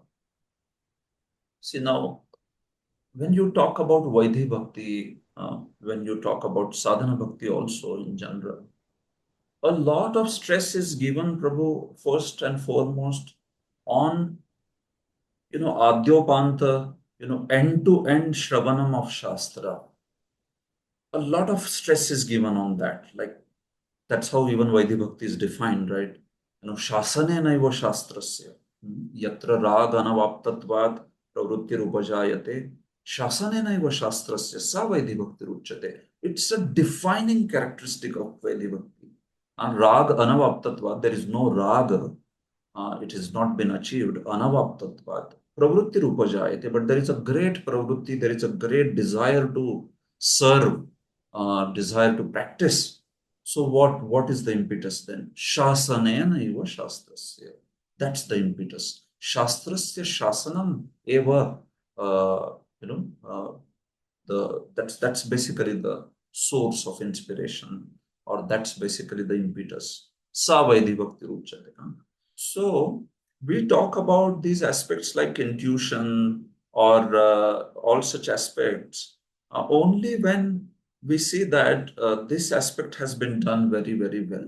And then, by Lord's mercy, one may get that particular kind of intuition, which is, it is basically, Vedanta speaks that it is a revelation by Paramatma only. When one is able to get an intuition about, okay, this is what it means. So Baladev explains in his Tika that it is certainly those snippets of intuitions come by uh, Paramatma, like that. But in all these cases, no, all these acharyas, they always speak so much about this Adyopanta Shravanam and this end-to-end hearing of acharya's thought and all that. So they speak so much on this aspect. So that's why I think that is where a lot of energy has to be put first. And then things like intuition and all will follow, Prabhu. Even then, in that case, we see a very good Vivek develops. One is able to uh, understand things, how they work, and all very, very properly. So that's what I will say. Thank you, Prabhu. Okay. Prafulla Govind, Prabhu. Hare Krishna Prabhuji, Dandavat Pranam. Again, thanks for the wonderful class, Prabhuji. It was really amazing. I actually had, Prabhuji, two questions. One question was already answered. The second question is, Prabhuji, when you gave the four classes of people, in the four class which are uh, the Bhukti Yukta. There, you mentioned that the Krishna Katha may not, they might be having this intention to hear with a sense enjoyment, and it may not it may not act as a purifying for them. But Prabhuji, if we refer to the Updeshamrit, where the verse Sat Krishna Nama Charita Disitapya Vidya, where the Guna Lila, it's like compared to be medicine, which uh, which uh, which solves this problem of Bhavaroga. So, Prabhuji, then how is this both not bit uh, contradictory, Prabhuji, or is it something understanding which I'm lacking? Can you please Yeah. clarify? No, yeah. Thank you. So, just a minute. You say that particular verse in Nectar of Instruction, it is a seventh verse, right? And it is coming as a verse which is very much in the process of sadhana bhakti. So, actually, sadhana bhakti is already begun to be spoken there, right. Actually, in fact, in the fifth verse itself, Krishneti yasya giritam mansadriya dikshast, like that.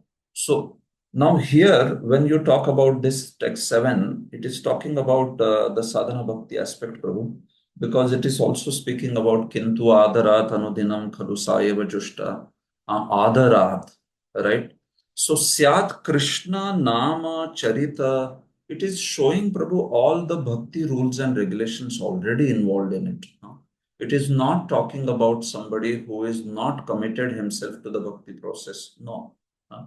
if you see the explanation of that verse is not speaking about very beginning kind of stage. No, it's talking about stage which is a solid anishthit bhajan kriya kind of stage, where one is practicing actually already as a sincere sadhaka. So that's why Krishna Nama is there, one who is chanting the holy names, and then there is Charita, Krishna's pastimes and all, they are heard. Words like Adarat Anudinam Khalu Saiva Jushta, Anudinam, it is day after day with a great Adara. Now, how all these characteristics will come in a person who is just hearing once in a while, maybe for whatever, as an enjoyment or like that. So you can see these words show the already person who is committed to that bhajan kriya. Then that kind of effect is going to occur. So again, as I said, see, we are not discrediting hearing of Krishna Katha. Krishna Katha will purify in some way. But Prabhu, will purify means what?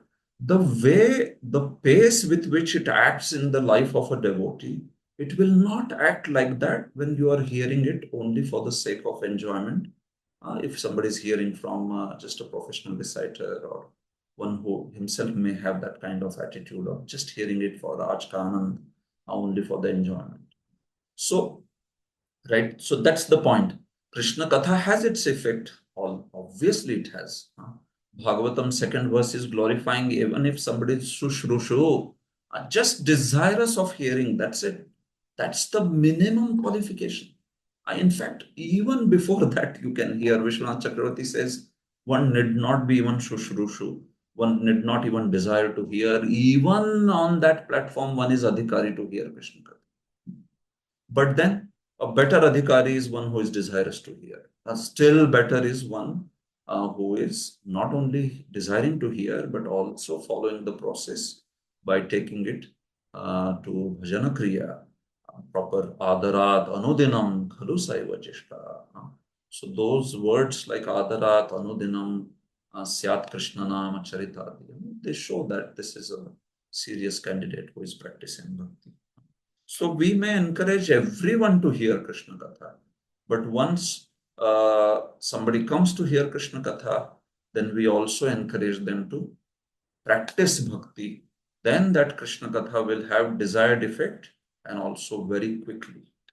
Sevon mukhehi jivvado swayam eva spuratyada. Otherwise, Shri Krishna namadi na bhaved grahyam. Like that. So you understand, Prabhu? That's the point. Makes sense to you? Yes, Prabhuji. Yes. Okay.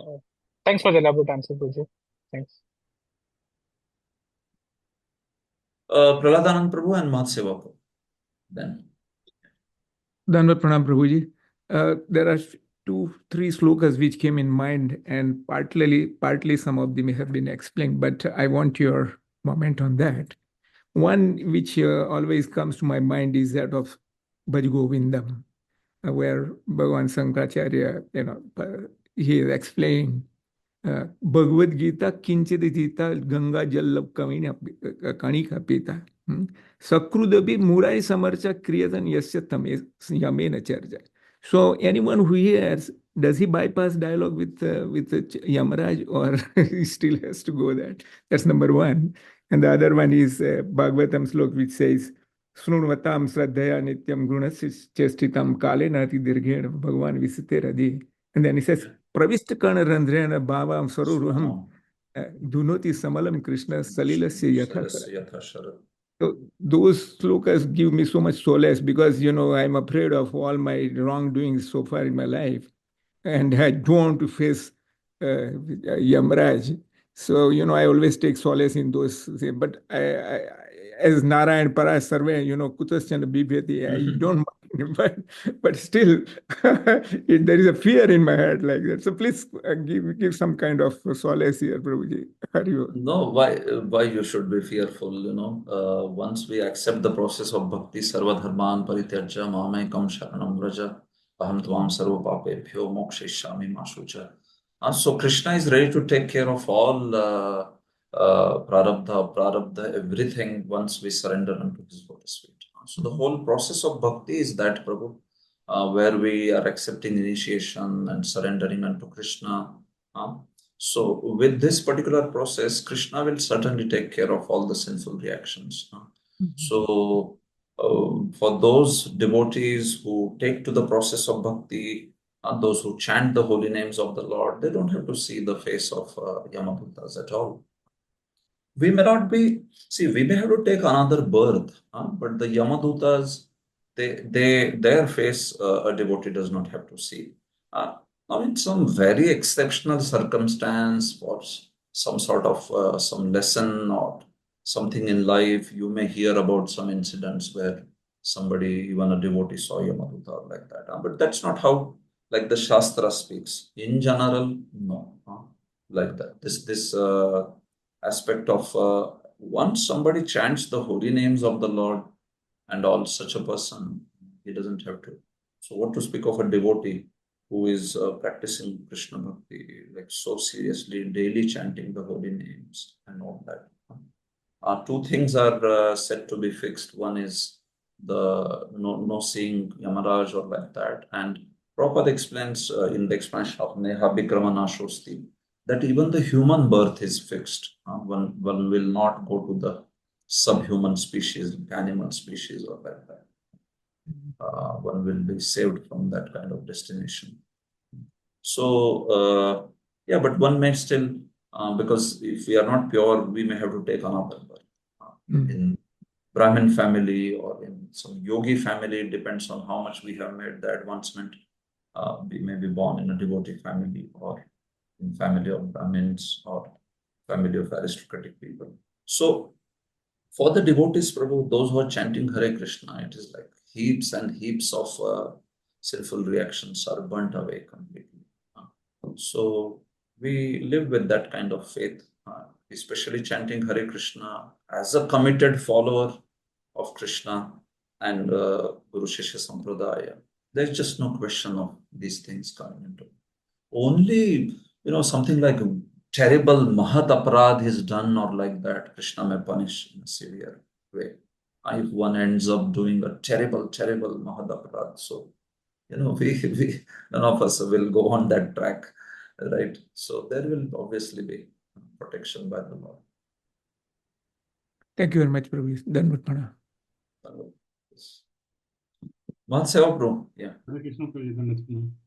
Prabhuji, my original question I asked later, but just in continuation to Prahlad, I just wanted this one point.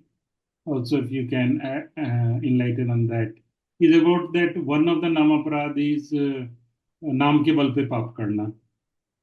So that sometimes if devotees are doing, they're okay. Anyway, I'm chanting like you said, Sardharman Parityaja and all the thing. So I can still do this some misdeed. Then I will be anyway protected. That becomes naam ke bal pe paap. And so and that will account to. No, see, the point here is this only, Prabhu. नाम के बल पर पाप करना नामनो बलाद यस्य ही पाप बुद्धि न विद्यते तस्य यमैर्हि शुद्धि. That's the seventh aparad. And that will only be considered if one is continuing to do sinful activities. Yeah. That thing will be done only if it will be like that if one is continuing to do. But if one has done some sinful activities in the past and now one feels that, okay, by now I'm chanting Hare Krishna and he has that faith that I'm chanting Hare Krishna, Krishna will surely protect me. Krishna will destroy sinful reactions. That is not Namno Baladya Seva. Yeah, not on that part. Extension. I was this is like extension question you can consider. That Yeah. some devotee is doing now. Yeah. So basically, as a devotee, we all do understand the effect of Krishna Katha, the effect of process of Krishna, that Kleshagni. So within that Kleshagni, Prarabdhanashakam, Aprarabdhanashakam, Bijam, Kutam, everything will be destroyed. So to consider these things, analyze these things, that has been done by Acharya himself, Rupa Goswami himself.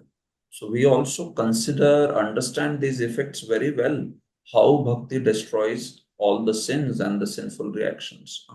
So that is to further glorify the aspect of bhakti. In fact, that's one of the characteristics of bhakti, Kleshagni.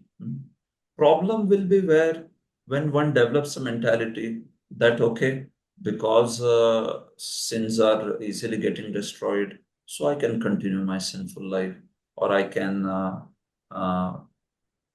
basically continue to perform sinful activities or like that. And then I chant Hare Krishna, so that's why there is no problem. So that kind of mentality where one is continuing to do, so then that becomes very disastrous. Then it is into terrible nama aparadha. So then it will cause the aparadutta anarthas, terrible anarthas, which will be visible even when basic anarthas are gone, like dushkruta or sukruta. So this mentality is very, very deadly, Prabhu. So one good thing is, yeah, so that's why once we come to bhakti and we understand this process, how it destroys all the sins and all, so we need not so much focus on that aspect of sins and sinful reactions being destroyed. We know that that is just going to be a fallout of bhakti. Even sadhana bhakti will do it. I have to focus now on how can I develop attachment to Krishna's lotus feet? How can I get rid of my material desires, my subtle attachments, puja, la, pratishtha? And this whole focus on artha pravrutti, that is very, very wonderful. But one may have the knowledge of how bhakti is also causing anartha nivritti. That is good. That thing should be known. Otherwise, one will have misunderstanding on kleshagni aspect of bhakti this way. But the whole focus of bhakti should be on the positive aspect of artha pravrutti. Let me develop attachment to Krishna. Let me do everything for priti of Krishna, pleasure of Krishna. This is a devotee's meditation. But if somebody is doing like this, Prabhuji, nam aparad, like नाम नवल अपराध नाम के बल पे अपराध, तो उसको फिर ये like lower species or Yamraj के दूत के दर्शन and all such kind of things may be possible, I guess. Means it may not be stated anywhere, I think. So it's not like stated that kind of thing, especially because once one gets into that level of serious practice of bhakti and all that, see, aparadhot, there are different effects of there are different effects which are caused by aparadhas, by chanting of the holy name and all. Bhakti Sandarbha speaks about it. So what starts happening is one starts losing the taste for bhakti completely. One starts taking all the aspects of bhakti and all very, very. One loses the taste and one starts taking them very, very casually. Shaithilya, the prior material desires, they start becoming very, very prominent again in one's life. So those effect of aparadhut anarthas, they might be visible so much, and then through that one will not be able to make progress this way. But will one fall down to some animal species or like that? At least not in my knowledge, something like that coming. See, Shastras give an example for certain reasons, like Bharat Maharaj, or even somebody like Indradumne Maharaj becoming a crocodile, or like. Those are exceptional cases because there the curse is taking effect. If the sage curses only, then Krishna allows that factor to override everything else. Because many of these sages are also great devotees. It is like Mahadaprad only then. So Mahadaprad, by that, and if the sage is cursing only in that manner, so then these things will take effect. But in general, the effects of aparadhas, which are anarthas which are caused by aparadhas, including the aparadhas of Harinam and all, these effects will affect devotional service very much in those days. My So at original least, question was that Jiva Goswami has used the word while explaining benefit, what mumukshu and muktas, mumukshu and Vishay will get. So he has used the word Swata Siddhi. So Swata Siddhi means I am not able to understand. Swata Siddhatvad, so he is saying that that joy of bhakti there is there, no? Swata Siddhatvad, that self-manifesting nature of what? Self-manifesting nature of that bliss, Prabhu. The bliss that is there, it is self-manifesting in case of a mukta. It is swatah siddhatva. It is there in his heart. So, naturally that particular pleasure is not dependent on anything else.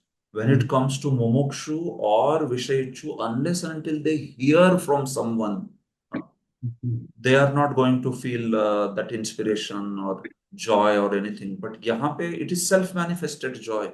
It is directly coming within his heart.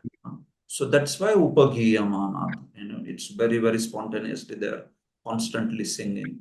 Here they depend on somebody else's speaking of that knowledge.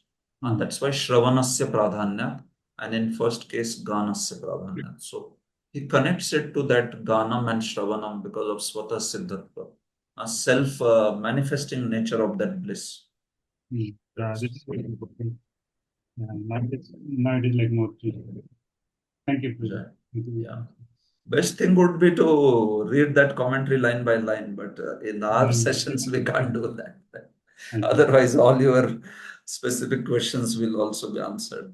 But this is a forum where we can ask Prabhuji. Otherwise, this question can never be answered. Right. Thank you for nice questions. Murali Mukunda Prabhu. Hare Krishna, Dandavat Pranams. Dandavat Thank you very Pranam. much for the beautiful explanation of the verse. I just wanted to, this Muktas Prabhuji that you were mentioning about this four liberated, now I just wanted to clarify this. Jnanis are surely, now you were saying that Jnana Mishra Bhaktas, right? These are because. Yeah. See, Jnana is here, Jiva Goswami, when he says Jnaninaha, he says Muktastu Dvividha, Jnaninaha, and then Shuddha Bhaktascha. So now when we say these Jnanis, he is further splitting them into these two people into two more categories. One is Salokyadi Prapta and another is Jivan Mukta. So now if you see, if he is going to say all these four categories, they are going to be the ones who are Nivrutta Tarshe Rupa Giyamanat. So what happens if we take the meaning as Jnani?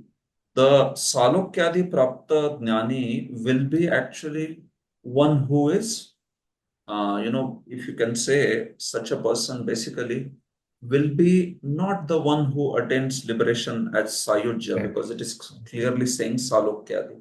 So now, who attends Salokyadi, especially when it comes to Jnani category of kind of people? So that will not be, if they are going to attain the Vaikunthas with those kind of muktis and all that. So then they cannot be people who are jnanis in the sense of Bhakti Mishra jnanis. Because Sayujya is clearly excluded there. Yes. So then it should be Jnana Mishra Bhakti. Then they have to be Jnana Mishra Bhaktas. And Vishwanath Chakravarti does say that in his commentary. I sort of also conjectured it on the basis of Vishwanath Chakravarti's commentary, because he says clearly that Jnanis cannot be included in this category, he says, because, even if suppose you take Jivan Mukta, we can give them benefit of doubt. Okay, even let them be Upagiyamana. But what happens when Jivan Muktas become Videha Mukta? Will that Upagiyamanat be there? It will happen. Yeah, that's what my. It will never happen. It will not. It will never be there. Yeah. So if they have to be Upagiyamanat, even in the Videha Mukti stage, then it has to be somebody who is like Jnana Mishra Bhakta. It cannot be Jnani who is Bhakti Mishra Jnani. Because in that case, like the Shuddha Bhakta, they are there in the spiritual world. They also do this Upagiyamana. They do in this material world also. And Jivan Mukta, anyway, it fits.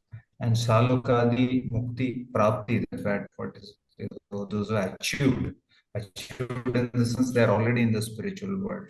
And they also, so that fits into this category. That's what I was wondering. Because Jnani will not fit. Why will he do that? That is true. Is it right, bro? So, yeah, that is true. Jivan Mukta, at best, you can, if one wants to include Jnanis, there is only one category here which we probably maybe include Jnanis. What will be that category? You understand that? if at all we want to give Sukadeva benefit Goswami's of previous doubt, this thing.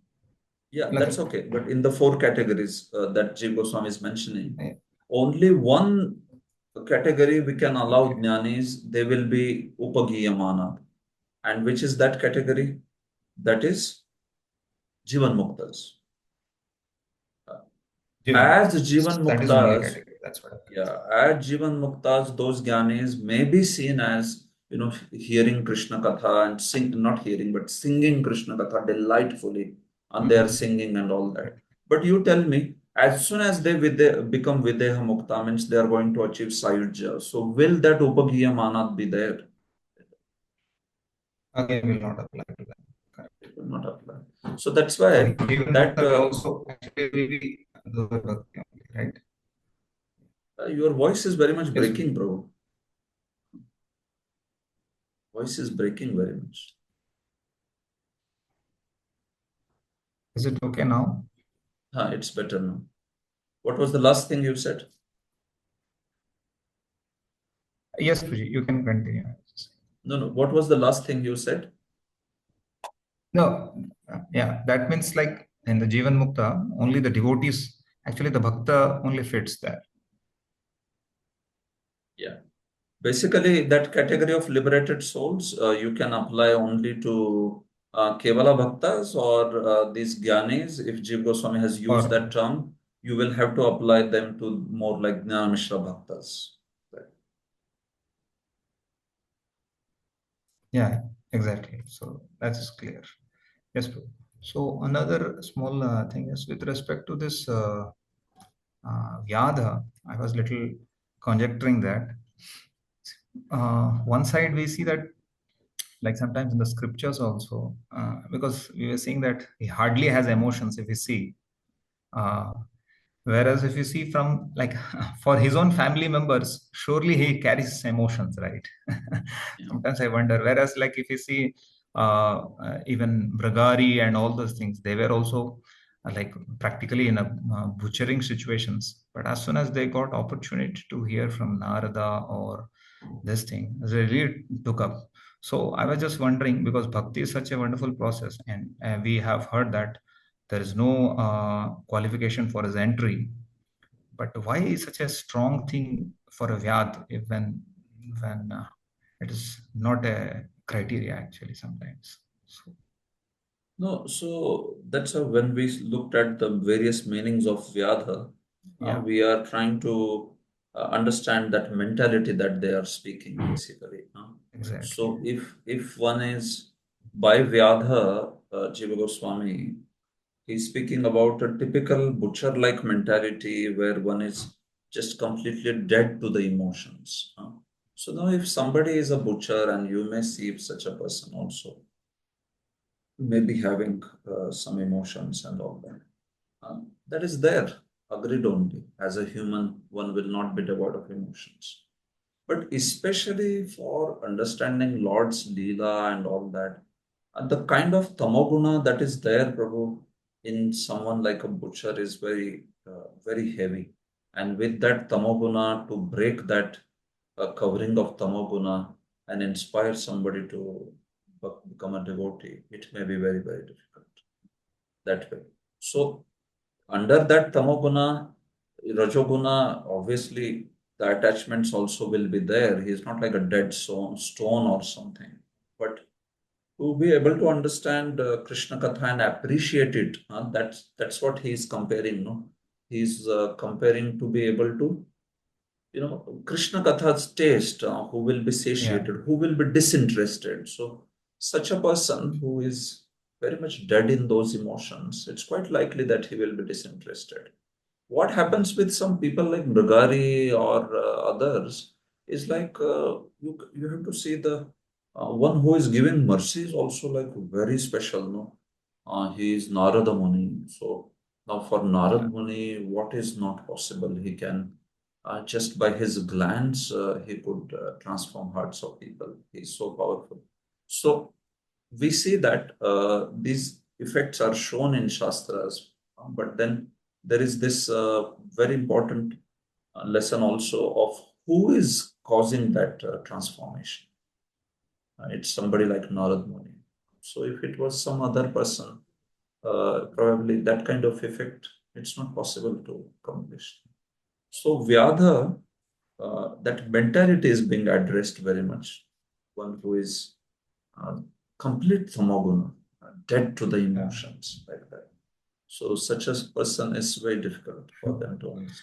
Yeah. But finally, Krishna consciousness acts only. Whatever it is, we may say, okay, let's go on feeding them prasadam. And then they will become fertile after some time. So Yes, bro, this is very clear. I just wanted to confirm because why I was wondering, because sometimes surely with respect to Krishna and Shuddha Bhakti, that this may be the case, because if you see other religious people of other faiths, many of them are practically meat eaters and like practically cow flesh eaters, and also still with respect to their own level of religious aspect, some inclination is surely there towards an aspect of God or what, or some inclination is surely there in them also. That's what I was little intrigued to me a little bit. no, yeah, maybe there, but yeah, point is here we are putting that standard of Krishna Katha, no? Yes, that's I agree. Which is like quite an exalted thing, no? Exactly. Be interested in Krishna Katha and understand and have taste for those emotions. Yeah. Some sort of fundamental spirituality where our desires are getting fulfilled. Everybody may be interested in that. Of course, sometimes there are very exceptional people, like there was this Saint Francis of Assisi. So then you may see some great saints like that. So that is also there. Yeah, but yeah, usually speaking, the standard that we are talking about is from that aspect of Uttama Shloka Gunanuvadat Virajye. If one is disinterested in Krishna Katha, so such a person is being compared. And it is more from that angle only, not so much butcher per se, but that mentality of a butcher, like that, Pashugna. In fact, that's why Vishwan Chakravarti, he just basically says it as karmi. Swarga Sukhabhilashi. He feels that is, yeah, that is very deadlier than butcher also. Because if you are na nirvinno nati sakto, right? Even 11th canto says, if somebody is ati sakta, then he cannot accept pure devotion. Because that then that Swarga Sukhi only will come there. There, Swarga Sukhi can be connected. Connected. True, correct. Yes, Prabhu. Thank you very much. Okay, Samapan Gopru.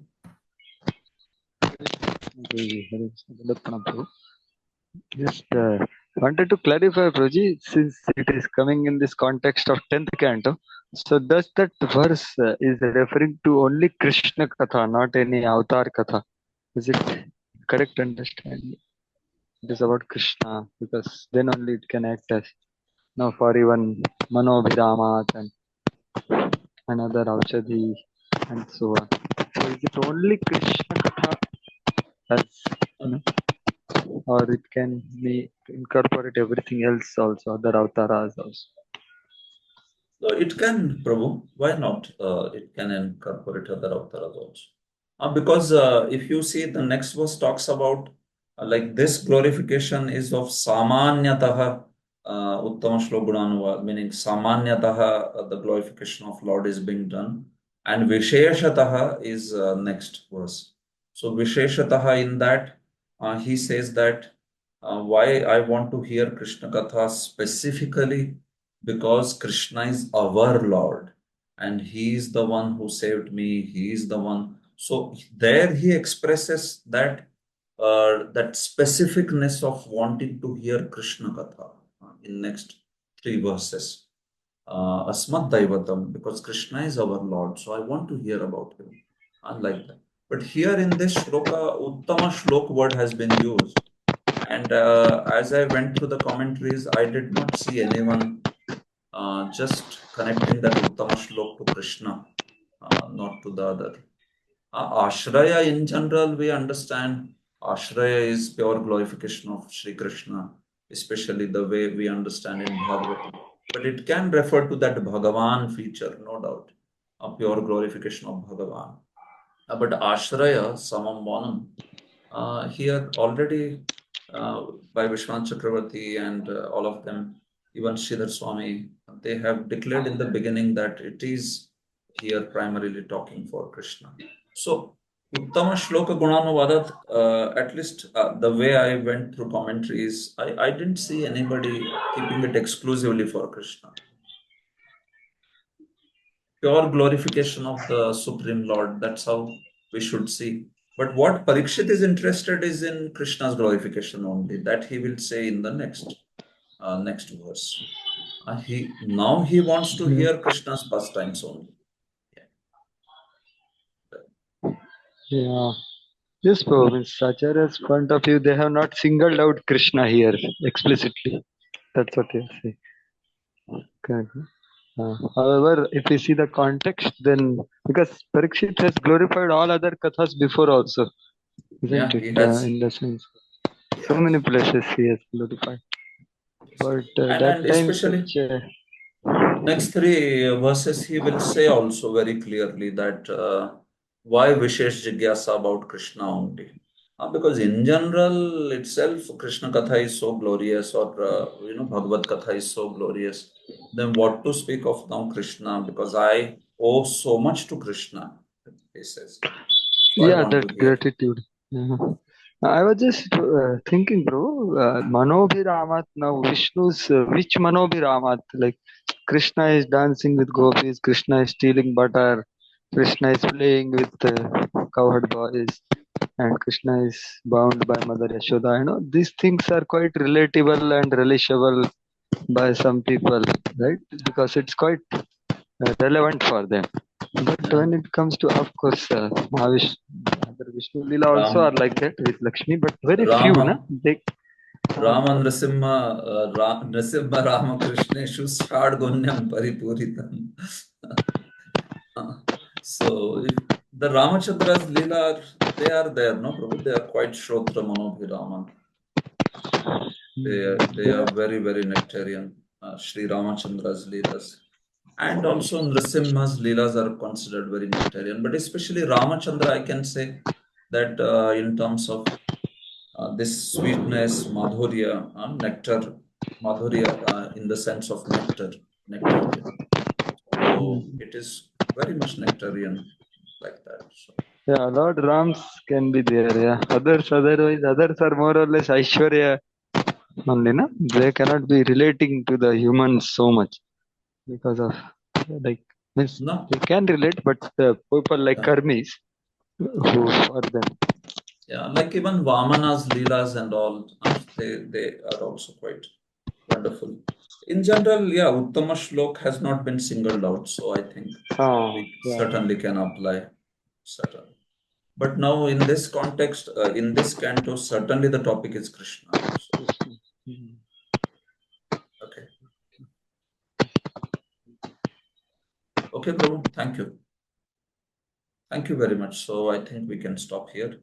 So I look forward to meet all of you after the yatra, after Diwali and on the vacation. Granthra Srimad Bhagavatam ki jai, Srila Prabhupada ki jai, Nitai Gaur Premanande.